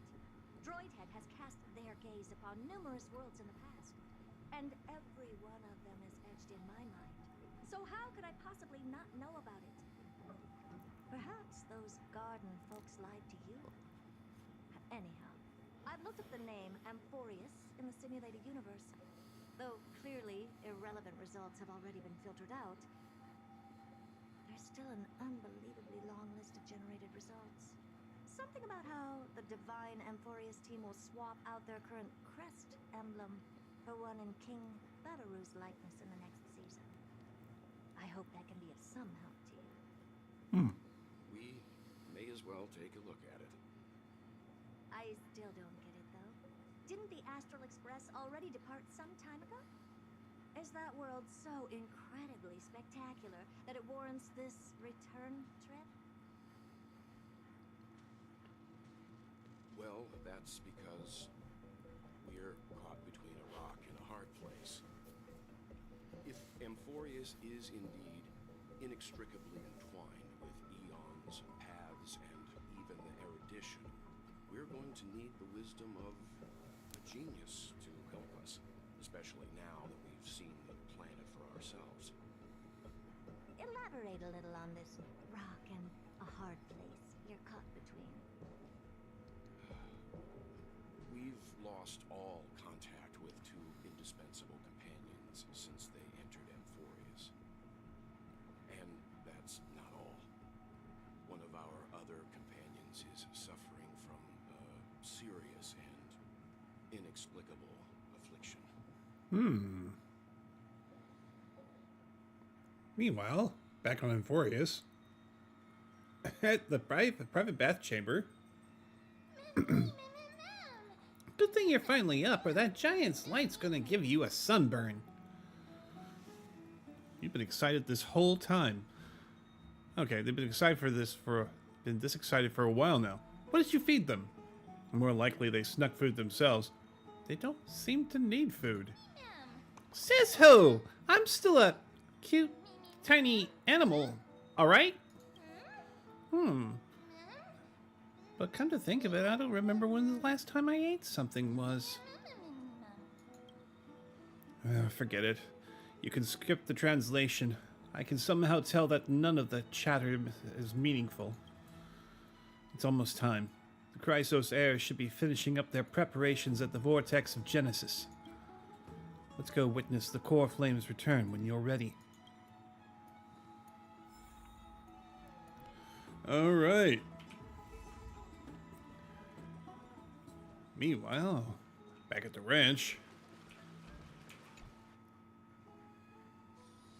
The tour is over, and it's time for some rest.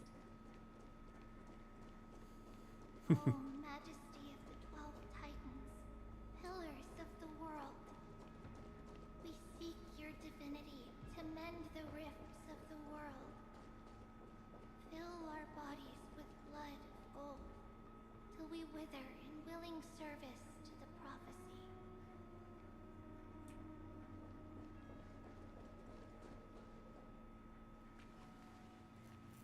Your guests are here, Finan.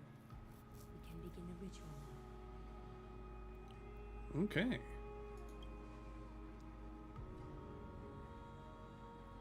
Lord Mighty isn't here yet. It's fine, Miss Caceres. He spoke to me already.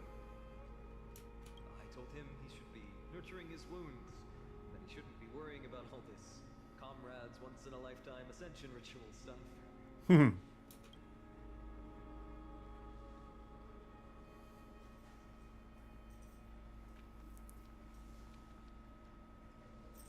So, I'm ready to begin.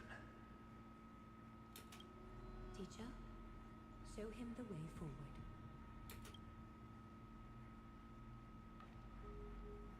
Despite the myriad dark and endless nights that have gone by, the guidance of the prophecy is nevertheless as clear and bright as the first ray of dawn. Overthrow the gods, it declared. Restore the core flames, it declared. Bear the divine authority, it declared. Forge miracles, it declared. Oh, prophecy, forgive us for this late tribute.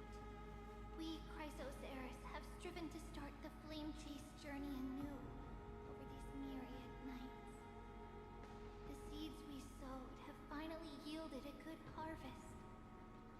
The seventh core flame needed for the miracle that once belonged to the great lance of fury, Nikador, shall now be returned by an elected hero of the Chrysos heirs, an upstanding citizen, a valiant warrior, and a noble soul. Please step forward, Finan of Ides Elysiae.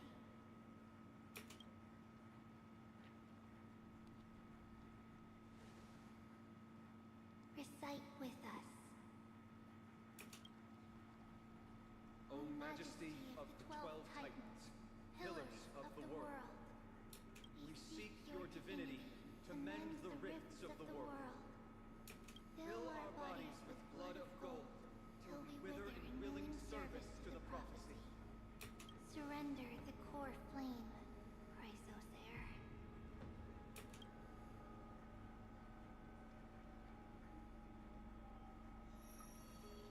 Click and hold to submit the core flame and complete your objective.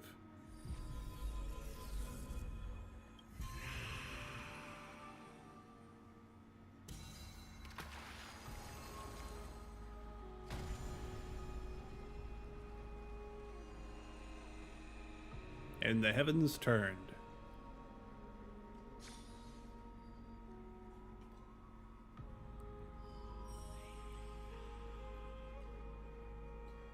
The Lance of Fury's constellation is illuminated.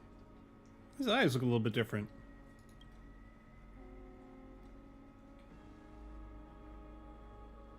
Why is the vortex this silent? Was it also like that in the past? Patience, Finan. Do not make us question this decision.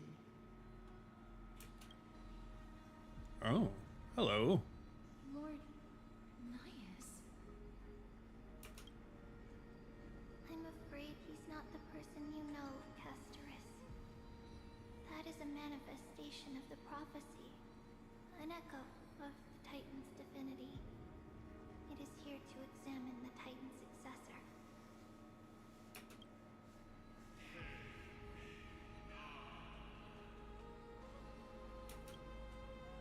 Mortal, who wishes to inherit my divine authority. Your strength and character have been thoroughly tested.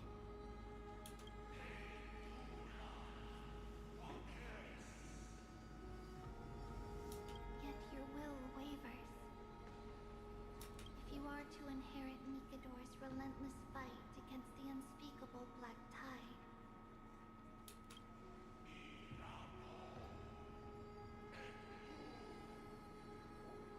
you must accept a trial of divinity. Prove that you possess an indestructible will, and vanquish the fears deep in your heart. Vanquish the fears.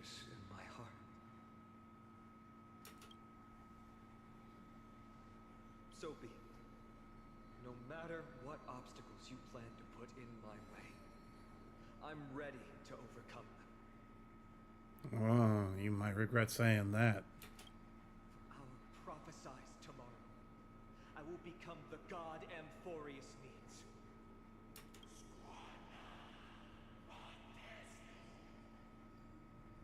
Come with me, Phynon of Aegis Elysiae. In fear, you shall abandon your mortal body, and in suffering, be reborn as a god. Wait for my return, my friend.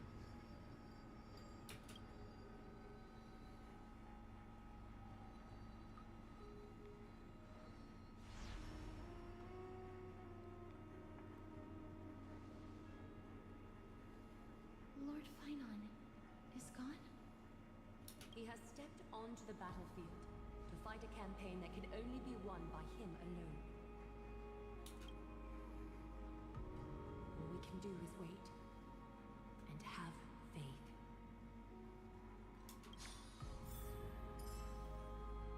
All right.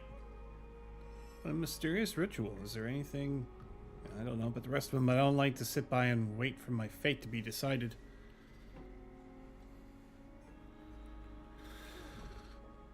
All right.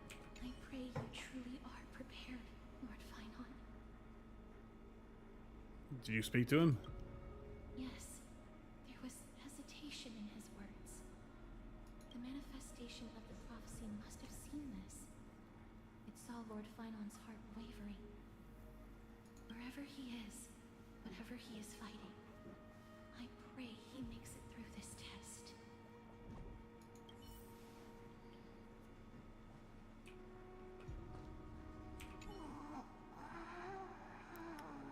She's sleeping on her feet. Cute. Looks like she fell asleep.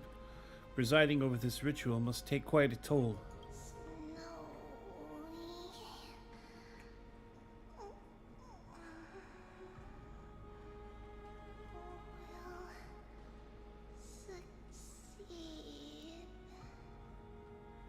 What a little sweetheart. She deserves head pats. Alright. Phynon steers his own fate. If he can conquer his fear and return as a demigod, we will be one step closer to the miracle that the prophecy promised. You have a lot of faith in him. You must have noticed by now. Every Chrysos heir here bears a flaw of sorts. Be it the curse of immortality, or the constant erosion of their humanity, or... But not Phynon. He is a Chrysos heir without flaw. A perfect vessel for divinity. I don't know, man. Indecision can be its own flaw. There will come a day when he leads everyone we have left, through the gates of the miracle. Still too late, huh? Yeah, Phynon said you weren't coming. The constellation, the Lance of Fury, is already illuminated. That must mean... The core flame has been surrendered. The Lord Phynon's test isn't over yet. Prophecy sent an ambassador. They acknowledged Lord Phynon's strength and character, but had doubts about his strength of will. He must conquer his fear and prove himself to the prophecy. I was right to be worried. I want to formally thank you, outsiders. Were it not for your aid, our campaign against Nikador would have been 100 times more arduous. Oh. Isn't it nice to be polite? Yeah, talk is cheap. You're asking for a reward. Not a problem. Kremnoans revere strength and military might, but that does not mean we lack etiquette. Mighty. What do you mean when you said that you were worried? They don't know yet. That guy has always been tormented by his past. I may not be the right person to tell you about him, but you must know his past if you are to continue fighting alongside Phynon. Lord Mighty, please allow me. Very well. Before he was chosen by the prophecy, Lord Phynon had everything taken away from him. His home, his family, his close friends. Everything he once swore to protect. He became a hollowed shell in his youth, and the blazing flames of vengeance were the only thing sustaining him. But now that he's gained his vengeance, what is left for him? He has to chart a new path forward without vengeance being the thing that guides him. The prophecy gave him a new mission, granting him a new life as a Chrysos heir. But which is more important to him? His new mission or his desire for revenge? Oh, so you're saying he hasn't gotten it yet? I'm afraid only he knows. No. Perhaps he himself is still struggling to get to an answer. I acknowledge his strength, but fear is something not even the sharpest of swords can cut through. I hope you've toughened your resolve, Deliverer. Only a will as tough as stone can shatter your darkest nightmares.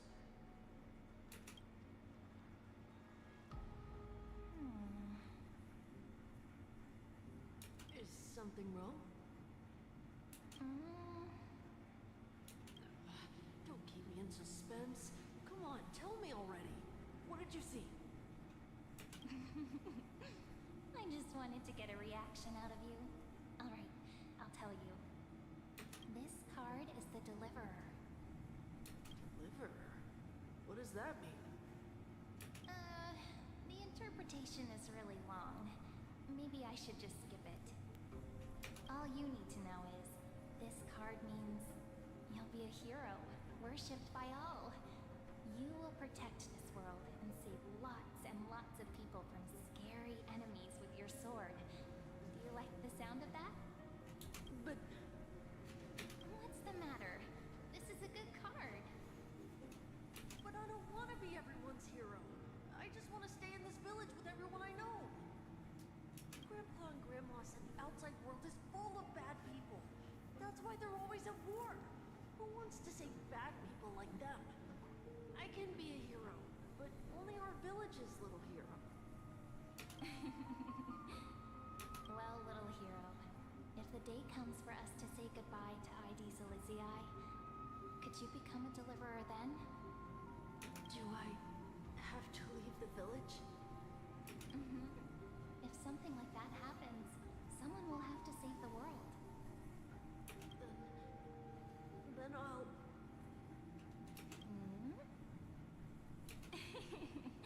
I'm just teasing you. Don't worry. ID Silizii is a peaceful place. Bad people won't reach us here. Oh yeah, people opening their mouths. Are you going home already? If you're not in a hurry, should we go play with the fairies again? Oh, fairies! Okay, I love playing with them. I'll win back the wooden sword and love them. Look at how excited that got you. Let's go then. May this world never have need for a deliverer. Uh-oh.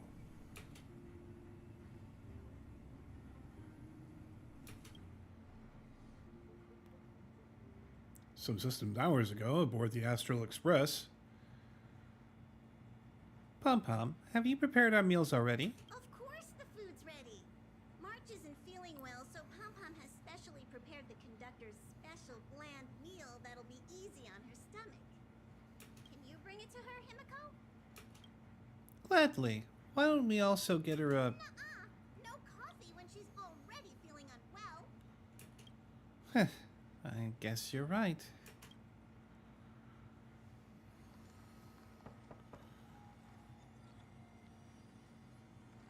March, I'm coming in, okay?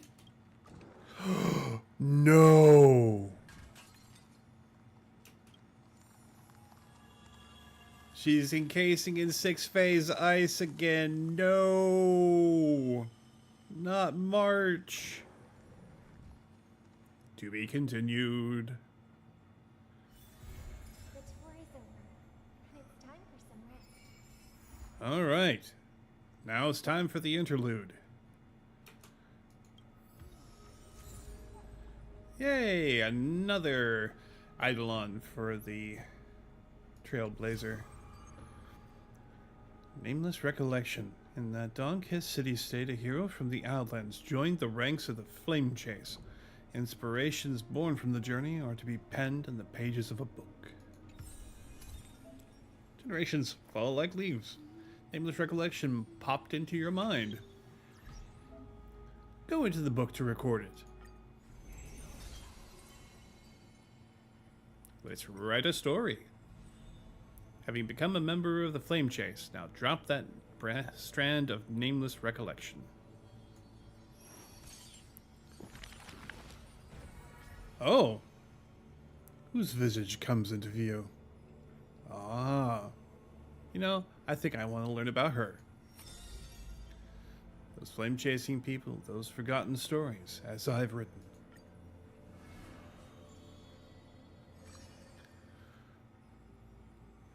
Servant of Death, Casterus, twirling in a fallen bloom.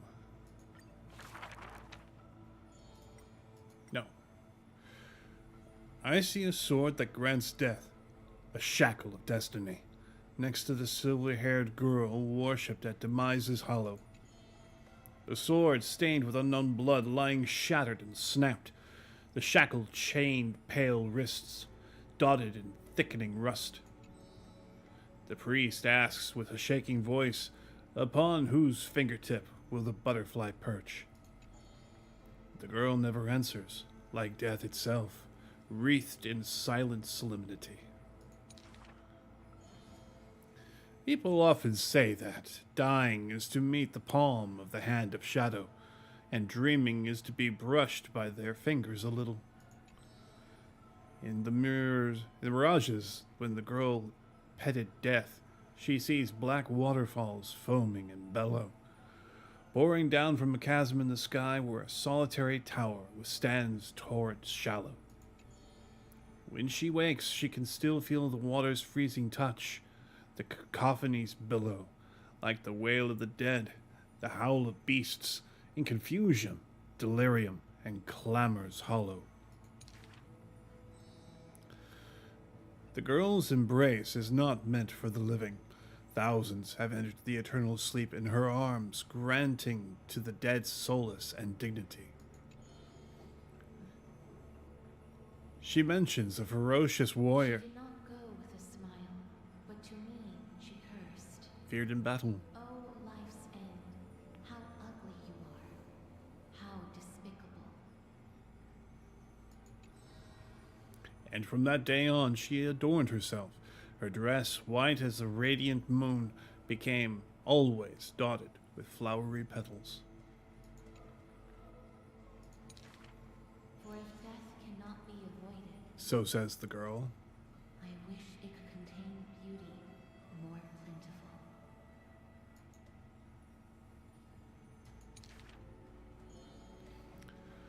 Among the manifold rites about death, the ones she knows with most intimacy are burial rites. One burial of unfamiliar countenance after another where she presided, from the angelic visage of a babe passed in the cradle to the despairing eyes of the mother drowning in sorrow, from the scars on war-battered general's torso to the unending tears pouring from his bereft widow. Yet she remembers not a single living human she had seen. Even in the mirror she thinks her own face strange, with an alien glow. In the countless words buried in forgetfulness, the only thing she manages to glean is a mockery to fate, a sarcastic whistle. Stay alive.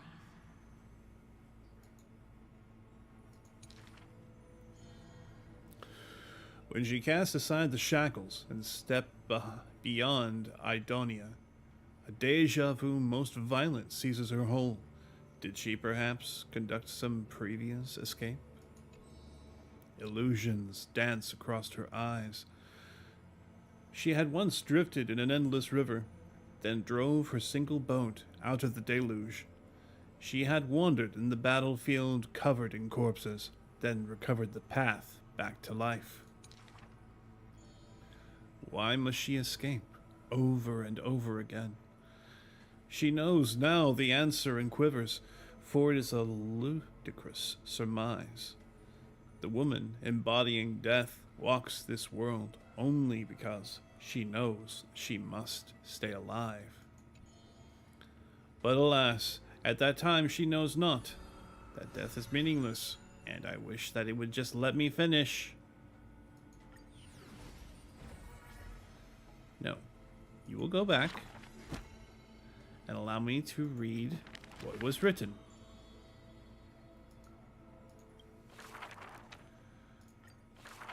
All right.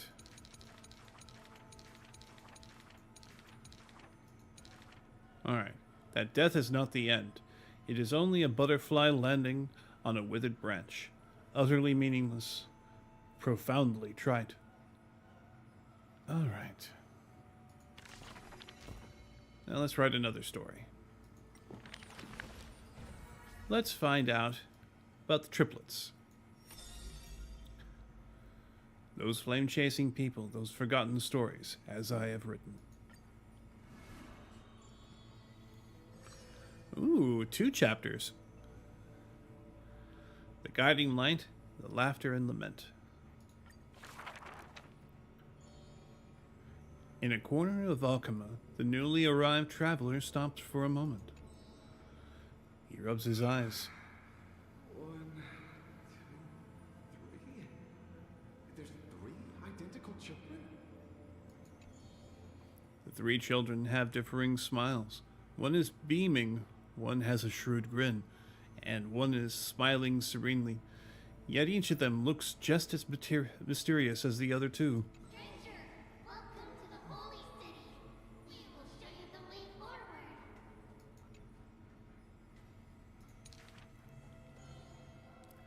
Tribios. This name has not been mentioned for some time. Only the elderly priests of Yanissopolis know the true significance of this name. High Priest, please guide us once again as we spread our wings on this long journey. As music from his hometown plays, the smiling children gather around the old man. They wish that the twilight breeze will carry away all tales of sadness. The end sometimes looms like a dark cloud, hanging over the holy city's residents and shrouding them with worry. Hello, do you need our help? Like torches dancing in the wind, the children illuminate the alley. They wipe away the woman's tears. Babes sleep amidst whispers. On the windowsills of those in prayer, their light footprints remain. The 3 pillars of Alchema. The citizens call to them, yet they simply shake their heads. No need to be so somber. How about we play a game together? Guess who we are? The 3 soared and landed in front of the townsfolk. An old man says. No, we're Treenan. Trinan is the quietest of the trio. Are you Treenan? A young girl asks. Wrong. We're actually Trian. Trian is the most spirited of the trio. Then you must be Trivy. A child shouts. You're right. Good job. Tribby is as enthusiastic as she is adorable. It matters not whether they can tell the trio apart. Of most importance is their sincere smiles. We will show you the path to take. The children fly ahead, guiding the lost back to the main road. So, you literally show people the right path to take? You're lucky. The children flew before me. It was rare to see them so quiet. However, there are many more unfortunate souls who've lost their direction in life. Act concluded. Okay. Next act. There was once a dying soldier on the battlefield who wished to bid farewell to his lover in a distant city far away. The child leaned toward the soldier and said nary a word as she listened to his final words of comfort. As for the other two children, they were in the city, beside a bed upon which a woman was lying in eternal rest, wailing uncontrollably. Not only do the three children share each other's senses, their souls are also interconnected. When one is filled with grief, the other two will burst into tears as well. Perhaps we should tell you some happy tales instead. The child wipes away her tears of reminiscence. Our greatest talent is performing Amphorius' nursery rhymes. But those nursery rhymes have been told over and over, that any literate child could recite them by heart. The child gently flicks my forehead. You should be reflecting on the nursery rhyme author's heartfelt intentions instead. In this lush land by God's chosen, giants raise their glasses in a toast. People commonly see the children riding on enormous flaming torches, looking like shooting stars blazing through the whole city. An old man worriedly wishes the children to stop. Not Trinan. The quiet child shakes her head. That's Trinan. The exuberant child raises her hands. Stop nagging. Mischievous child pouts. Can't you just play with something I've created?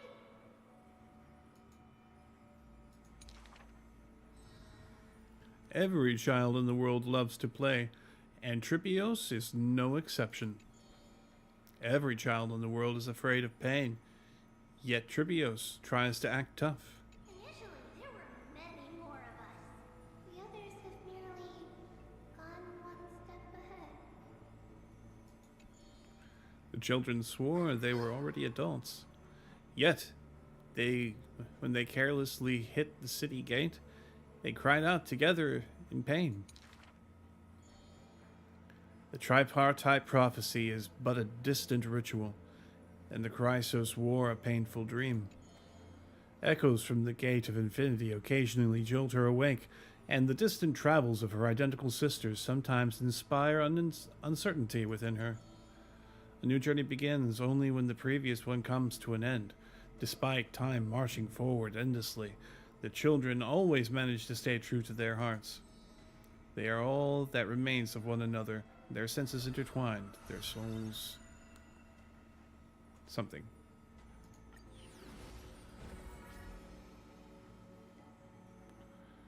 Okay. Now let's go with the dressmaker.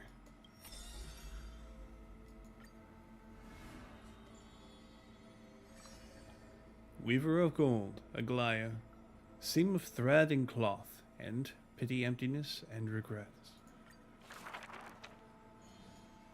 Okama, a city that warriors took back upon before marching toward the battlefield. Look back upon before marching toward the battlefield.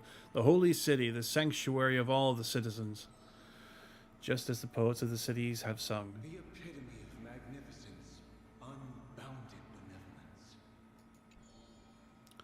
And the beauty of the holy city is like Aglaia herself, dressed in finery and of noble birth. She is the dressmaker of Okama, the one who weaves with golden threads. But there's one thing she'll never be able to achieve. A jealous whisper can be heard. She will never be able to produce something seamless. Golden threads quiver, and a gentle wind rustles by her ear. She maintains her silence, but others fan the flames. Is that so hard? Her scissors and rulers are better than any garment maker, sculpting forms as perfect as the gods themselves. Lady Aglaia, grace our eyes with your most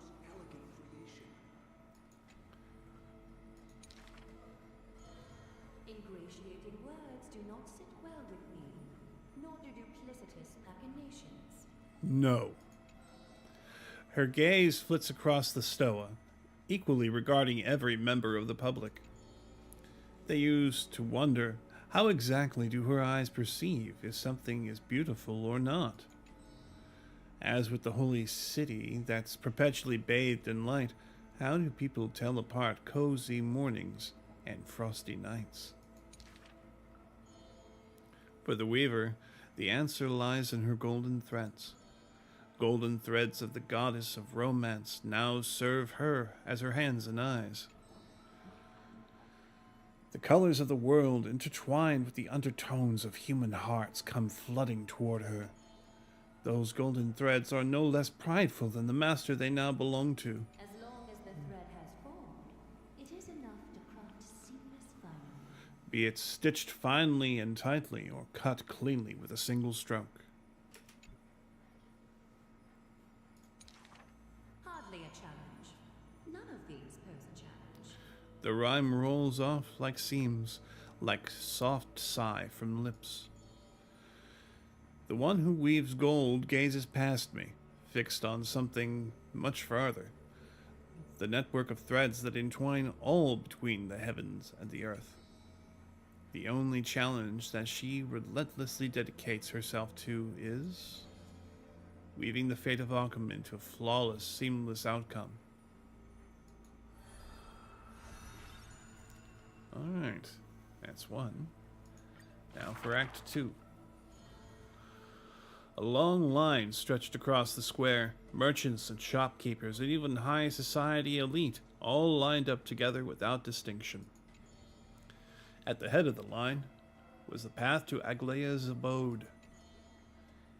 Is the Holy City's fashion trendsetter going to reveal her newest masterpiece? She's about to get rid of her failed pieces. Now I see why the Holy City is free of worries. Even as the Indians, they're still obsessed with lavish clothing. New to Akama, a visitor from somewhere else ends up utterly bewildered at the sight. It is said that a family of priests who worship Mestina go way back with the weaver, Mestia. But her impeccable gift for weaving isn't meant to serve anyone's pursuit for pleasure. What was once a sacred duty was misunderstood by the beauty-obsessed, who mistook fallen shreds for priceless treasures. Are flawed creations really still worth people's adoration? The weaver shakes her head. She seems to have forgotten something. It is precisely the flawed hero who walks ahead of the crowd, who casts a long shadow over the world, and who strides towards everlasting daylight. There are, nevertheless, people whom the weaver is willing to sew and tailor for. But her conditions are beauty, sharp as a blade, and the pursuit of beauty. Me! I want to be showered with a thunderous ovation and lots of flowers. A melodramatic poet speaks out, I want to stir her emotions. the voice of a blushing young boy. Do I fit the bill? My sister and I are refugees from the abyss. I want to get a pair of shoes for her. A seated child speaks up. Next to him is a barefooted girl, staying silent with her head kept low. Unfortunately, gold threads are willful things. They are never swayed by sympathy or pity. A tense and worried look surfaces on the young child's countenance. The specks of dirt on his face brought back memories of a past encounter. Go. The weaver begins. Go to the 3 children in the city. As messengers of Yanis, they will bring him shoes that he hopes for. Okay. Now we've learned about everybody else, let's learn about finding the hero.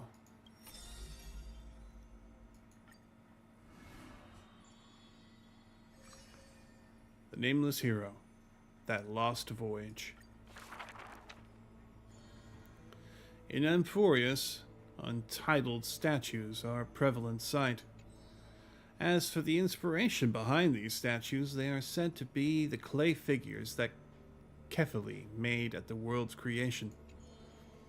They made clay figures in their likeness, bestowed upon them the breath of life, and allowed the golden divinity of their blood to course through. Thus, the very first mortals roamed the earth, receiving the gods' mercy while realizing the sorrows of this world. In front of a statue, the people of the holy city beheld a man, Phanon of Ides Elysiae. He never spoke of his origins, only using his name to nonchalantly identify himself. People cast sidelong glances at him, their minds swirling with doubt. The man merely responds with a breezy smile, neither confirming nor disproving of their speculation. Phanon is a soldier, one with divinity coursing through his veins. Responding to the Gold Weaver's rally cry, he traveled long and far to reach the holy city, eager to bring light to the hero's path. Losses are a constant on the flame chase journey, where life too seems as small as a speck of dust. Ballads reach him through the breeze, as though soft voices meant for him, and he responds in kind. No matter. My existence is of little consequence.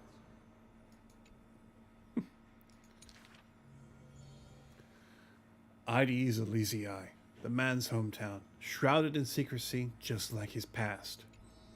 Some have searched for that distant village, yet found it neither written about nor passed down through song. In every nostalgic reflection, the man crafted a vision of paradise with his exquisite poetry. Yet within the ancient text of the holy city, the history of that frontier village remains more obscure than the days to come. In the far-off future, the land of Emphorius will bear the marks of the hero's footsteps. With sword in hand, the man will inscribe an eternal mark on the Chrysos epic. Yet his real name may never be heard again in this world. Losses are a constant on the flame chase journey. Some, too, losing themselves at the very beginning of their journey. Pure fiction or everlasting history. All right. Ooh. The Flame Chaser's path has been lit. I see. They're chapters in books. Okay. Understood.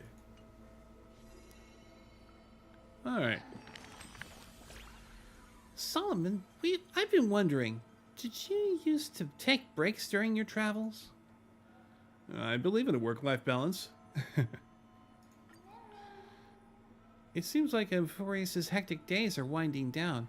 Why not take a moment to unwind in the bath chamber? It's really relaxing. There might not be new stories for a while. Great tales take time to craft. They'll be on the next update. What book? Is this another book? Solomon, you lost me again with your words. But for these enchanting tales, I'll wait right here in Dreamland. You'll come back, won't you? Thank you. Listening to Solomon tell stories always brightens my day, even if it's not a daily treat. I'll always look forward to it. Until next time, Solomon. And that is all. Let's grab some rewards before we close for the evening. Oh my goodness. Look at all these. I'll take that. And I'll take these. Happy days. Okay. Alright. Okay, great. So let's go ahead and check out our achievements that we got during this last fight. Welcome Sunset Thrice. Follow the call of reason and extinguish the light of the divine. And also, generations fall like leaves. Embark on your epic hero's journey in Emphorius. Return to the core flame of strife and wait for Phanon's return. looks like we got another one over here too. What's in the book? What a pink sprite in the book. Discover the sprite within a book. And pure fiction or everlasting history. Who wrote this story? After reading the first 7 segments of the story, you fall deep in thought. Okay. Fair enough. Okay.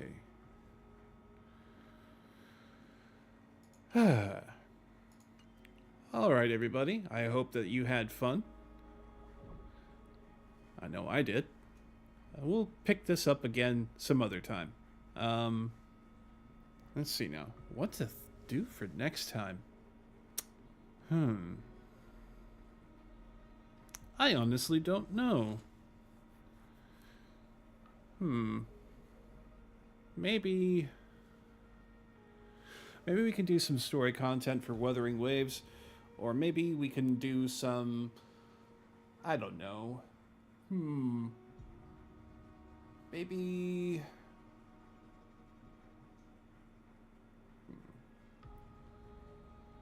Horizon Zero Dawn. I think that would be appropriate. Yeah. I got some main story quests I've been saving up for that. I've been doing some side quests in the meantime, refamiliarizing myself with the controls. I'm having a lot of fun there, so that's all good. In any case, I hope that you've had a wonderful time with me today, and no matter what time of the day it is where you're at, I hope it's been a good one. So, from now until next time, same time tomorrow, adios.